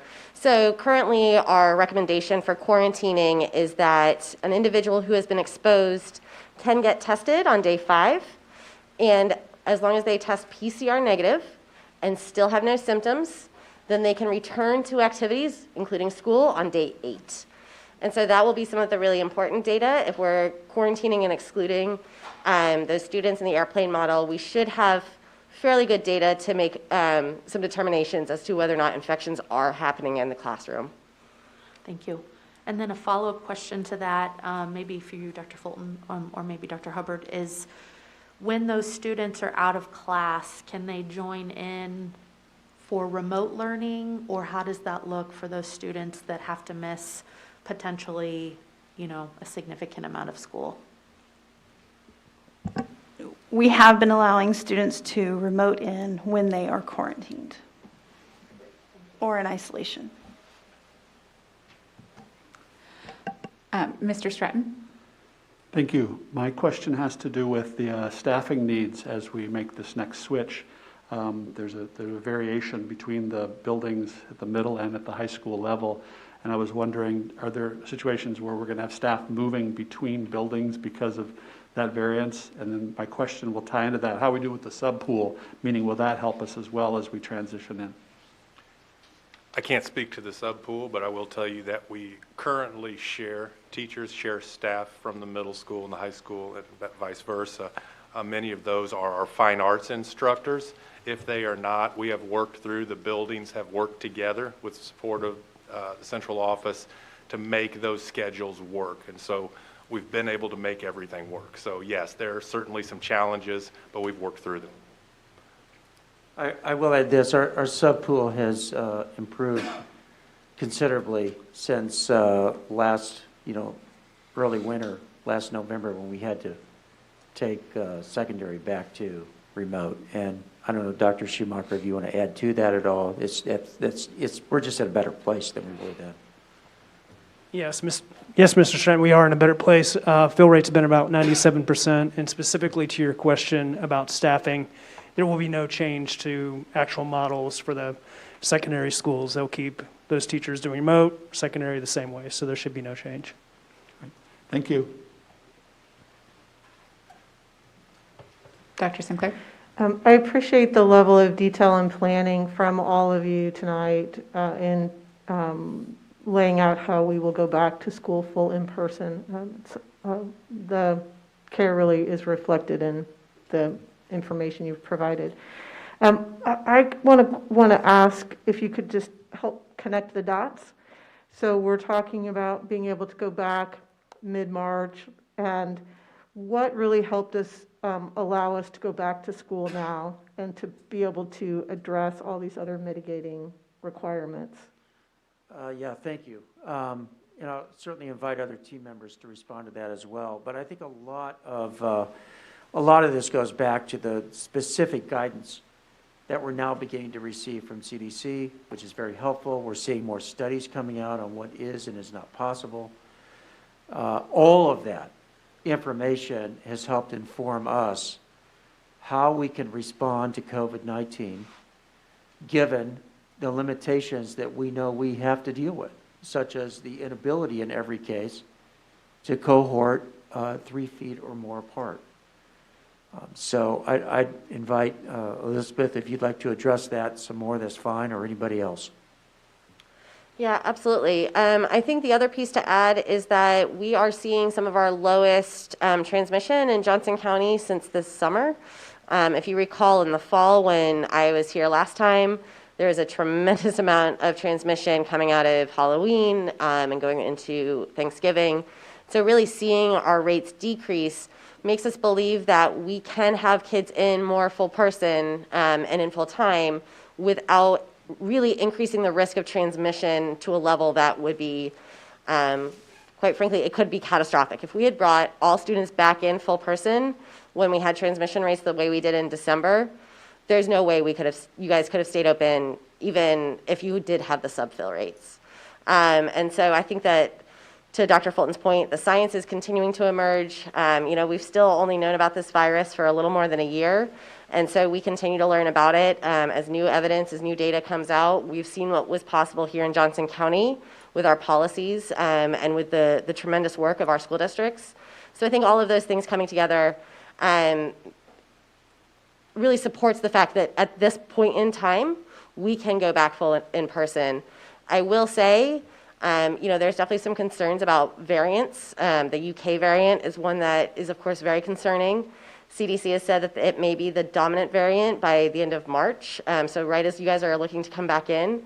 And so, as with everything in COVID, I would like to say that these recommendations are in this point in time. If we start seeing an increase in our transmission and we start seeing that slope sort of go right back up, we may have to revisit and change our recommendations from the Department of Health and Environment.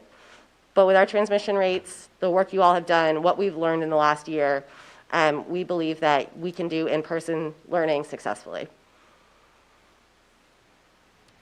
Have the vaccines or funding from ESSER played a role at all?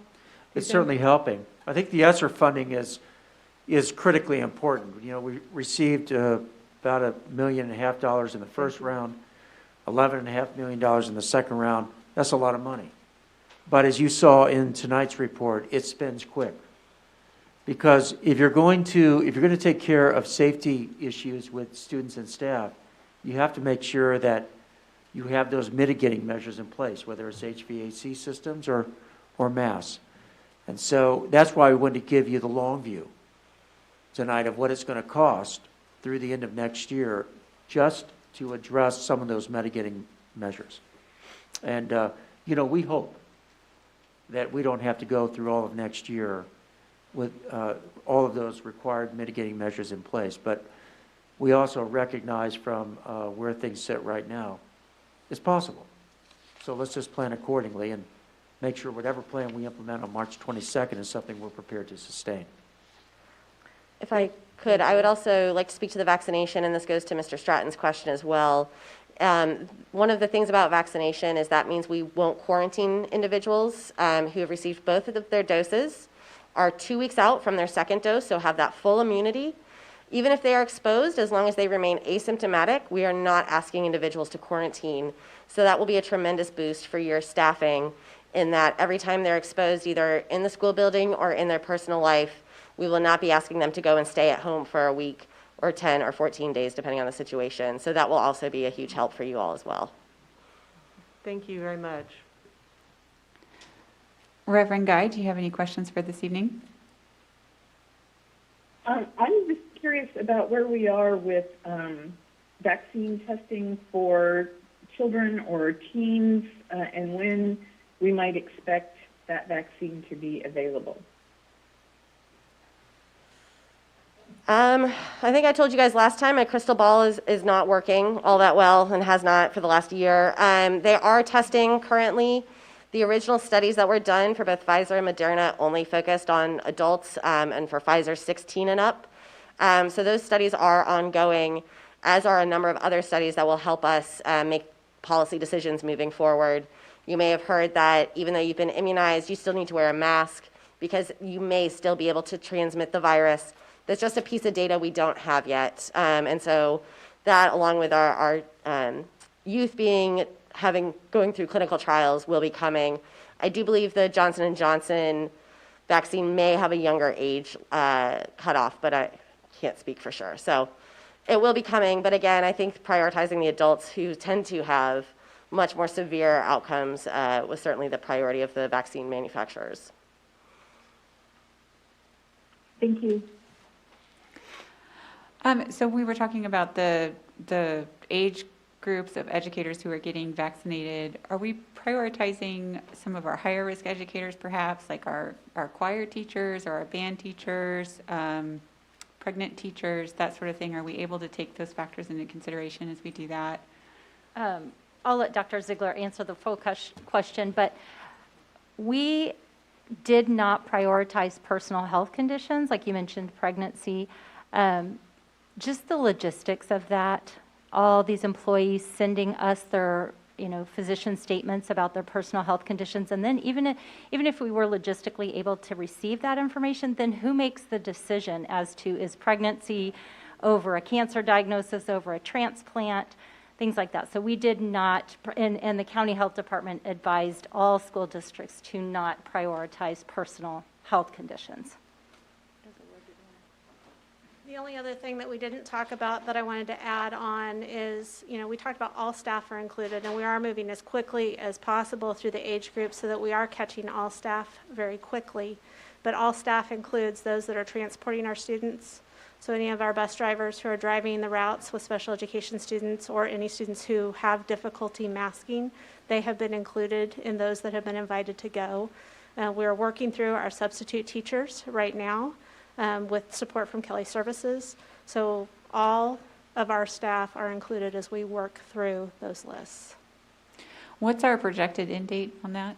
Just Elizabeth's crystal ball is broken. But again, my apologies. No. If we can't laugh, where can we be right now? But we're hopeful that, I want to say the end of March, but please don't hold me to it. But that is super optimistic, but it is hopeful. My crystal ball's doing a little better on this one. So I spoke about it today on our Facebook Live where we talk about our vaccine updates. Children's Mercy is being provided almost 6,000 doses for K through 12 educators over the next 2 weeks, really the next week.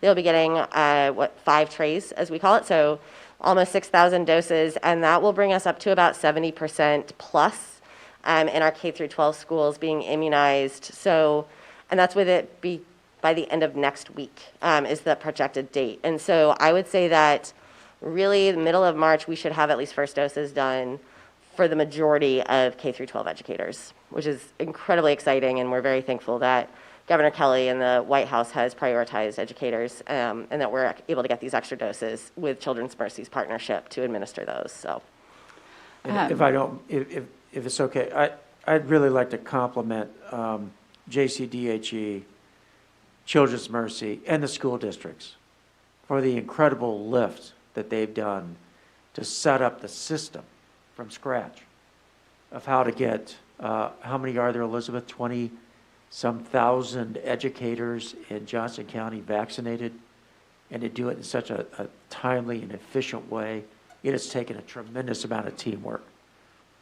What's the total number of educators that'll be? Yeah, so we lump educators and childcare together because they're both in that phase 2, tier 1, and it's about 22 to 24,000 altogether. But we anticipate being through with first doses, hopefully by mid to late March, including the childcare providers who we've been immunizing alongside. And again, we can't say enough, the partnership certainly with our school districts, but Children's Mercy has done an incredible lift, supplying all of the staff, which oftentimes is over 20 vaccinators alone, let alone the pharmacy staff who come in. It's an incredible thing to watch, and Children's Mercy has been by far and away a key partner that we certainly could not do this without. So I want to echo Dr. Fulton's thank you. It's nice to have this news today along with the weather break. It seems like we have just things to look forward to this spring. And then also to thank our community with regards to the reduction of transmission. We know they're doing their part to stay home and to mask. And so without that, we would not be having this conversation tonight. So that's really appreciated as well. So thank you all. And I will turn it over to Ms. Goodburn for her questions. Mine was about vaccinations as well. It sounds like that this is great news. By the middle of March, we might at least have 100% of our educators and our staff with 1 dose. What's the efficacy? I saw a study recently, I think just in the last couple of days from the UK, that came out to say what the efficacy was after just 1 dose. Do you know? Yeah, I believe it's about 92% after 1 dose and boosts up to about 96% after 2. Okay. So even after 1 dose, and you have to wait about 2 weeks, a week to 2 weeks, for your immune system to really mount that response. But yeah, within a week or 2 of your first dose, you should have a fair amount of immunity with either the Pfizer or the Moderna vaccine. And I wanted to thank you personally, too, for all the updates, the daily updates. I actually took my mother and her sister out to your clinic 3 weeks ago, and then last week again. It was so organized, and they're just so grateful to have the vaccine. So I wanted to thank you for all your work to make those happen. Well, it is certainly, we have an excellent team at Johnson County who has really been innovative and just outstanding. And so I certainly couldn't imagine working with a better group in this really trying time. So thank you. And your updates are great too, providing that knowledge for the community that are so patiently waiting, hopefully in most cases patiently waiting for their vaccine. So thank you for that. Ms. Emery. Yeah, I would echo all of the thanks. I think this is clearly really difficult. I keep thinking about a year ago when we would have been sitting here with a very full room, actually up on the dais, not wearing masks, and it feels like a lifetime ago. So thank you all for all the work you've done to navigate us to this day. I think most of my questions were answered. The only question I had was just around the ESSER funding, because I'm losing track between 1 and 2 and sped and not sped, how much money we have altogether, how much of it will be going to these mitigating costs over the next year, and how much we'll have remaining. I know parts of it were earmarked for learning loss, so how we're going to spend the money overall. Well, we're trying to balance all of that out because we also know there may be another round of funding coming our way. And so we're trying to, we're identifying all the needs and then how we actually fund each of those items. That's what we're going to have to determine. It's going to be dependent a little bit on what happens with a potential third round of funding. So, for example, we've identified $4 million from the ESSER 2 funding that could be allocated to HVAC needs. We've identified, $6 million total, over $6 million of real need through next year. Now, not all of that has to come through from ESSER 1 or ESSER 2. It could be that we could use other sources or an additional round of ESSER funding help pay for that. Because, and this will be our April workshop, we know that we're going to have to build a multi-year plan to address learning needs that students are experiencing as a result of COVID-19. And so that's some work. We'll hopefully know more by that April workshop of what that funding distribution might look like. And I guess my related question is, are we kind of spending as we go? Because I do feel like the science changes a lot. Like the mask that was fine 6 weeks ago is not the mask that's fine today. Like how much are we being really flexible in our spending so we can keep incorporating new information and new science? Well, we are flexible, but there's only so much in those line items. And so as those needs come up, then we're just working with the budget to determine what's the best source of funding. Again, you kind of saw that on the slide with HVAC. Got 3 different options: ESSER, capital, and bond. And we'll just draw from the appropriate funds based on what the needs are. The learning piece is something that, as we go through the next month, is going to help to determine how much of that, for example, will go to HVAC, and how much of that may have to be go to funding, in which case we'd have to find other funds for our HVAC work. So, not trying to be vague. It's fluid at the moment. I understand. Thank you. Are we going around again? All right, Ms. Borgman. Dr. Holster, I have a question for you. So I noticed yesterday that JCDHE, the last school reopening criteria was established on October 1st. With CDC recommendations, do you anticipate the JCDHE updating its school gating criteria, or how does that look moving forward? Yeah, we're still examining that. I'm not sure that we will update it. Obviously, we've learned a lot since we implemented our first gating criteria last July, and then since with our revision in October, with the additional information coming out. I think we've gotten to this point, quite frankly, where we recognize that we have some school districts who are following it, and we're working with those school districts, and we're working with all of our school districts. I'll be very honest, I think at this point, updating the gating criteria is probably going to take away from the point at hand, which is how do we actually get kids in? And I think that sometimes it's maybe not quite as black and white or in these really tight buckets, and I think I talked about that last time. So I think the way that we are doing it now with consulting, when looking at the data, with understanding that our trends are heading downwards, and that we believe, based on the new evidence, that we can bring kids back. So no definitive answer. I'm not sure, though, that we will update it, though, moving forward. And then and I know that JCDHE was building the plane, while you were flying, and tough job, so thank you. Did JCDHE have any mental health experts when establishing the school gating criteria? When we established it, no, we did not. We have been in continual conversations with Tim DeWeese at our mental health center. I believe last time I was here, Susan Rome co-presented with me.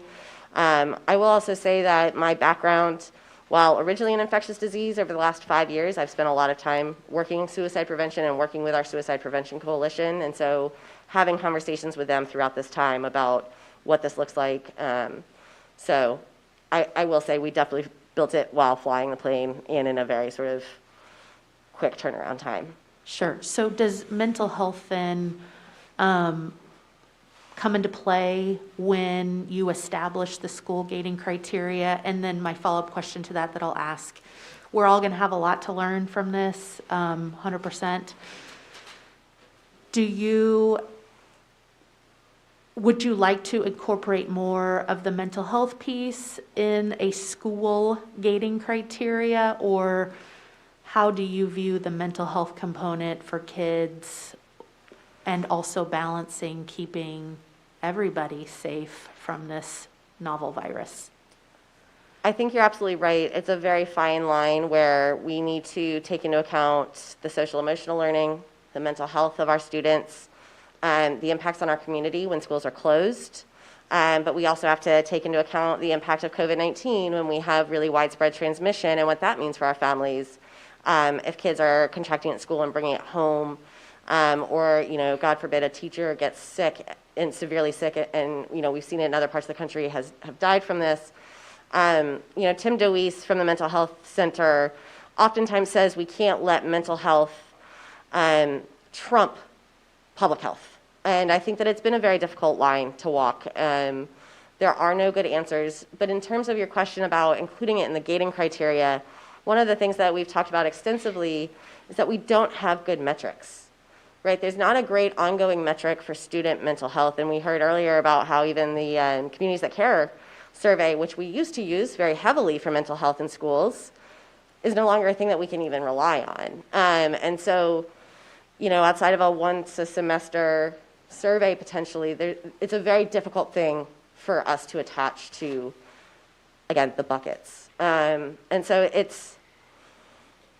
you're right, we'll always have things to learn, but I think that we have tried very hard to balance all of those things. I think that if you look at the way the policies that Johnson County implemented, where we weren't quarantining if you were wearing masks, we were one of the only jurisdictions, I think, probably in the country that was doing that, and that's because we saw the importance of trying to keep kids in school, and we felt that the risk was low for transmission of COVID-19.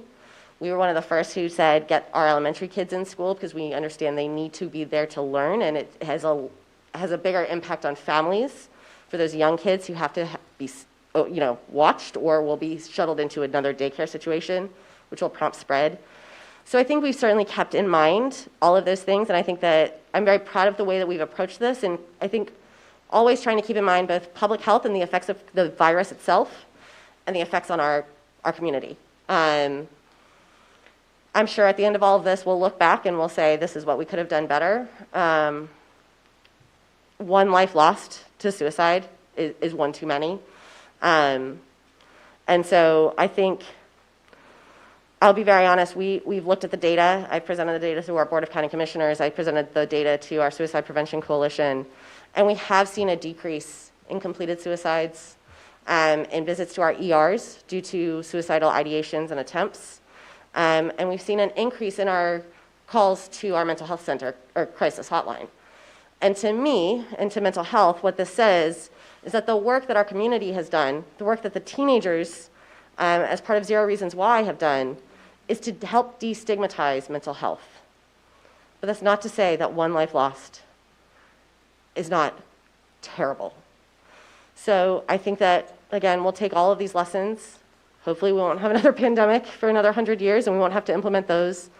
But there's no perfect answer, unfortunately. Yeah, I understand. Hindsight's always 20/20. I also would just like to add, I think it would be really interesting to look at our employee assistance program data, and we probably have that during the pandemic to see, our employees' mental health status as well. Absolutely. Thanks for the thoughtfulness. I appreciate it. Mr. Stratton? No additional questions. Dr. Sinclair? Reverend Guy? No questions, thank you. Thank you. Ms. Goodburn? Ms. Hembry? Thank you. Thank you very much, all of you, for being here and for all of your work. It is really very much appreciated. I know that there are kids and families ready to get back in the building, and I'm just thankful that we have the opportunity to do it safely. So thank you. Okay, Thank you, moving guys. on. Yes. Oh, sure. We don't take a vote on this because we authorize the administrative team to follow the guidance as provided by JCDHE, and so they've been working in conjunction with JCDHE to put together this plan, and in light of additional information that was released by the CDC. So we've already authorized them to do this, I think, with 2 previous votes, so they have the authority to do so. Okay, the next item on our agenda is item 4.1, the consent items. I will seek a motion for approval. I move approval. Sinclair? Thank you, Dr. Sinclair. Is there a second? Second, Goodburn. Thank you, Ms. Goodburn. All those in favor, please say aye. Aye. Aye. Are there any opposed? Hearing none, that passes unanimously. The next item is item 5.1, the approval of the bond consent items that were, Dr. Atha gave us the overview on. I will seek a motion for approval. So move, Goodburn. Thank you, Ms. Goodburn. Is there a second? Second, Hembry. Thank you, Ms. Hembry. All those in favor, please say aye. Aye. Are there any opposed? Hearing none, that passes unanimously. We have quite a few action items this evening. The first action item is 6.1, the purchase of milk and juice products. So I will get a motion in a second. Dr. Fulton can give us just a brief sentence or two. Is there a motion? So moved. Thank you, Mr. Stratton. Is there a second? Second, Hembry. Thank you, Ms. Hembry. Dr. Fulton? Sure. So on each of these action items, there's quite a bit of detail that's provided in the documentation. So just to be sensitive of the board's time, we'll be happy to respond to any questions on any of these action items that the board may have as we go through them. Okay. Are there any questions? I was just gonna, to Brad's process point note, because I was like, do these need to be on action item instead of consent? Anything over $250,000 we put onto action items instead of consent, right? It's not the controversy of milk, juice, and pizza that has landed them here. Right. That's correct. absolutely right. Thank you. So are there any questions regarding the milk and juice purchase? Hearing none, all those in favor, please say aye. Aye. Aye. Any opposed? Okay, that passes unanimously. 6.2 is very similar in that we are purchasing a significant amount of pizza. I will seek a motion in a second. So moved, Hembry. Thank you, Ms. Hembry. I'll second it, Goodburn. Thank you, Ms. Goodburn. Dr. Fulton, I'll give you a second. Anything? Sure. Any Any questions that we can respond to? Okay, hearing none, all those in favor, please say aye. Aye. Aye. Aye. Are there any opposed? No. Okay, moving on to 6.3. This is the Phase 4 theatrical lighting upgrades at Shawnee Mission Northwest, Shawnee Mission South, Shawnee Mission West, and Indian Hills Middle School. Get a motion in a second, please. I move approval. Sinclair? Thank you, Dr. Sinclair. Is there a second? Second, Hembry. Thank you, Ms. Hembry. Dr. Fulton? Are there any questions? I guess we'll do this way. Sure. Okay, hearing none. All those in favor, please say aye. Aye. Aye. Any opposed? It passes unanimously. 6-0. Wait, no. 7-0. Wait, where did Jamie go? She had to step up. Oh, okay. Well, thank you for the heads up. 6-0. Thank you. 6.4, Maxim Healthcare Services Extension. Is there a motion to approve? Move approval, Goodburn. Thank you, Ms. Goodburn. Is there a second? Second, Sinclair? Thank you, Dr. Sinclair. Are there any questions or do you have any comments on this item, Dr. Fulton? I have no comments. All right. All those in favor, please say aye. Aye. Any? Aye. None opposed, so that's 6-0.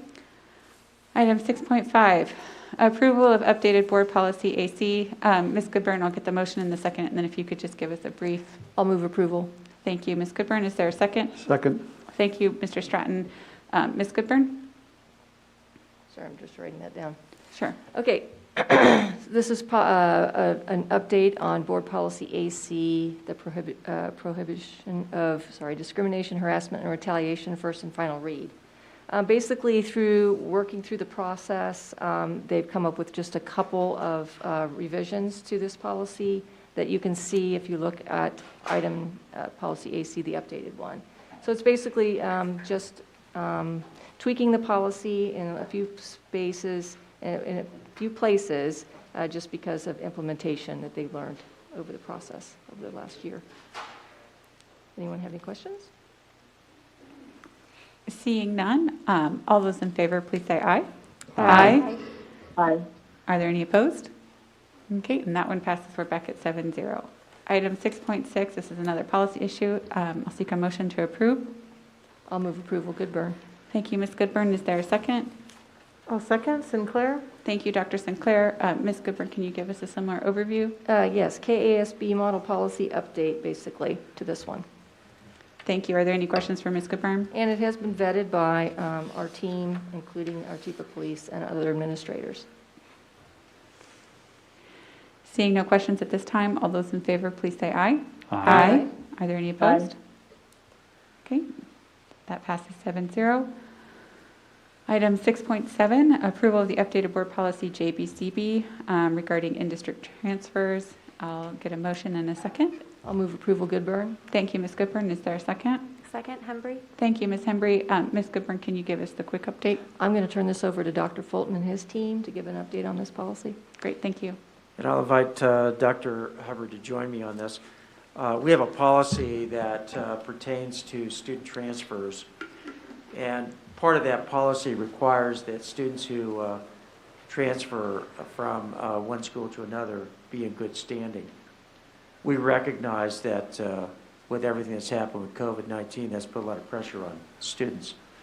And so this policy makes an adjustment just for 1 year to for those students that are currently transfers, to allow them to stay in their current schools so that they're not in a position where they have to change schools. And Dr. Hubbard, I'd invite you to add to that if you'd like to. I would just add that it does not include new transfers, so any student requesting a new transfer would still be required to meet that good standing. And then in the 22-23 school year, all students would be back to needing to meet the good standard. So the intent of this policy is to allow that grace going into the 21-22 for current students on transfer. Thank you. Are there any questions? Seeing none, all those in favor, please say aye. Aye. Aye. Are there any opposed? That passes 7-0. Item 6.8, the approval of the administrator contracts. I'll seek a motion to approve. Move approval. Thank you, Dr. Sinclair. Is there a second? Second. Thank you, Mr. Stratton. Dr. Fulton, you want to give us a quick sentence on this one? Sure. Brief comment. This is approval of continuing employment. This is not related to compensation. That does not occur until after negotiations is complete. Thank you. All those in favor, please say aye. Aye. Aye. Are there any opposed? Hearing none, that passes unanimously. And now that takes us to item 6.9, which is the appointment and contract for a new superintendent. So I will seek a motion from Dr. Sinclair. I move we approve the terms of contract for Dr. Michelle Hubbard as superintendent for Shawnee Mission School District for a term commencing July 1, 2021 through June 30, 2024. The contract is structured to incentivize longevity, equitable terms, and comparable compensation to area school districts. I'll get a second, and then we'll each have an opportunity to provide comments before we vote. I will second. Goodburn. Thank you, Ms. Goodburn. And can we just go around and we'll get each board member the opportunity to have something to say. Ms. Boardman, would you like to begin for us this evening? Sure. It was an honor to have in-depth conversations with some of our district's best and brightest. We have highly qualified, incredibly caring individuals in our district, and I'm so proud that we promoted from within. I had two goals during this interview process. Number one, to be open-minded, and number two, to listen and seek out community input. After hosting a listening session, poring over input from Thought Exchange, speaking to numerous PTAs, reaching out to NEA leadership, and speaking with students and staff, I heard consistently it's important to have a commitment to academic excellence, an emphasis on diversity, equity, and inclusion, and the ability to work with staff. At the end of the interview process, Dr. Hubbard checked all those boxes and then some. She left me feeling incredibly inspired. Dr. Hubbard stood out as someone who is focused on the success of all kids, someone who is intentional about building relationships, and a person committed to the success of SMSD today, tomorrow, and years to come. We have an incredibly highly engaged SMSD community, and I thank you for welcoming Dr. Hubbard as she transitions into this new role. Thank you. Mr. Stratton?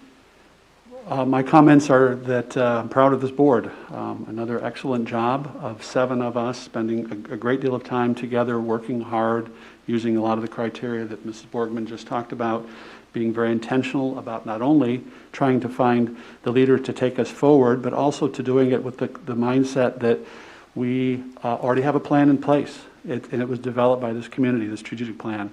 And now we already have a building plan in place, thanks to the 70% of the voters that came forward and gave us the vote of approval to say, we like the plan, we like what you're doing, now move forward. So with this vote, I see this as the starting gun sounding, and we begin moving forward. I look forward to working with Dr. Hubbard. I think I'm going to share some similar sentiments. Dr. Hubbard brings all the right ingredients to move this district forward at this very critical juncture. Our district is led by highly competent, incredibly dedicated leadership, focused on students and guided by the strategic plan. And we are fortunate to have the depth of experience that allowed us to search internally, search from within. And Dr. Hubbard has my full confidence. So welcome. Thank you. Thank you, Dr. Sinclair. Reverend Guy, do you have comments on this evening's vote? Just want to echo everything the others have said. I found the interview process just so encouraging of how many strong, dedicated educators we have in SMSD, and Dr. Hubbard was so impressive. The gifts, the talents, the strengths, the experiences that she has had, I think are going to propel her and the districts forward into the future, building on the strategic plan that we already have in place. So I'm excited to see where our districts will go from here, but I know it will move forward on the foundation that we've already built together. That's all. Thank you. Thank you, Reverend Guy. Dr. Hubbard, I just want to thank you for stepping onto the track and taking the relay forward. You were there at the Strategic Plan Steering Committee. You and Dr. Fulton worked together on that. You helped to organize the students and the teachers, the board members, the community members who participated in that. So you are intimately familiar with what our community's goals are and how to get us there. And I appreciate that Dr. Fulton brought us to this point. And I look forward to working with you in the years to come as we move towards completing those goals. So thank you. Ms. Goodburn? Your experience and commitment to student learning and strong leadership skills, coupled with our solid, community-based strategic plan, makes me very excited about the future of the Shawnee Mission School District. Welcome. Ms. Embry? Yeah, when we started this process, we had over 1,200 people weigh in with what they thought we should be looking for in our next superintendent, and the 3 major things that came out were someone who would be supportive of staff, someone who would build trust, and a commitment to educational excellence. So I had those 3 things percolating in my head the whole time we were looking at application materials. And I want to thank every single person who was brave enough and courageous enough to even express a willingness to do this job right now. We had incredible applicants, but I have got to say directly to Dr. Hubbard that I was absolutely blown away by your interview. It was really incredible to hear from you how much you know about our community, how much you know about our district, how committed you are to our district. And I really think that's going to serve us well moving forward. I very much appreciate that students are clearly at the center of every decision that you're making. And I left our time with you feeling like overwhelmed by excitement. And in the year I've been on the board, I haven't felt that a lot of times. It's been a hard year. So to be really excited about moving forward with you as our superintendent is a really good feeling. And I'm especially excited for the rest of our community to get to know you and to get to know your vision for our community. So thank you for throwing your name in the hat. Thank you. We can take a vote and then we'll give Dr. Hubbard an opportunity to just have a few words. So all those in favor, please say aye. Aye. Aye. That's unanimous. Congratulations to our next superintendent.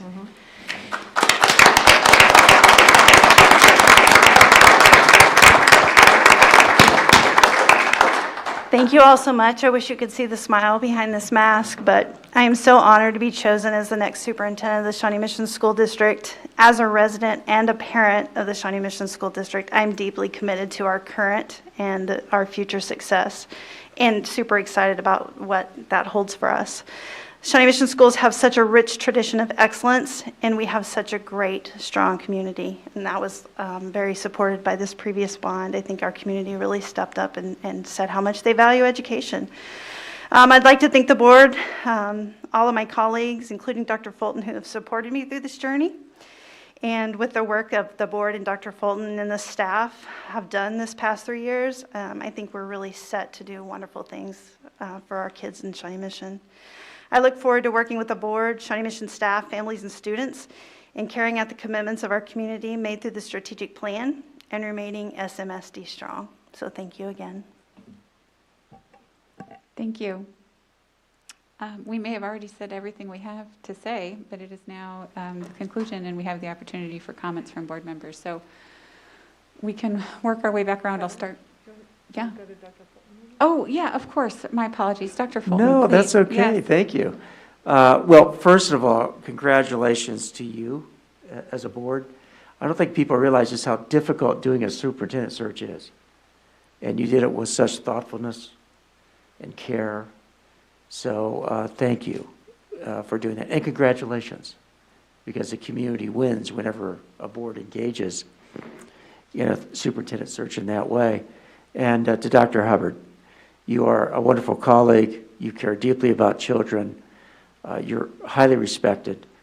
And you are going to be a fantastic superintendent. So congratulations. Thank you, Dr. Fulton. Okay, yeah, this is nice. All right, closing comments. We can start with Ms. Embry.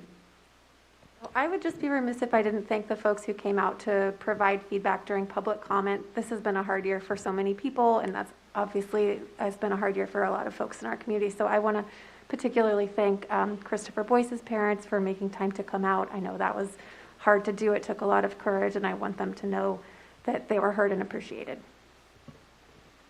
Thank you. Ms. Goodburn?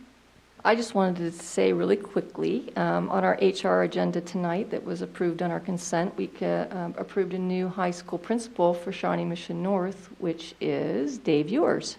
Dave's associate principal right now at Shawnee Mission North. He's been there around 6 or 7 years. I had the opportunity to work directly with him when I was the Booster Club president, his first year when he was there as athletic director. So I'm just really excited for him. So shout out to Dave. Thank you. I have no further comments this evening. I have no additional comments either. Oh, Reverend Guy, you're hiding in between Mary and I. Skipped right over you. I didn't mean to skip you. Do you have some closing comments for us this evening?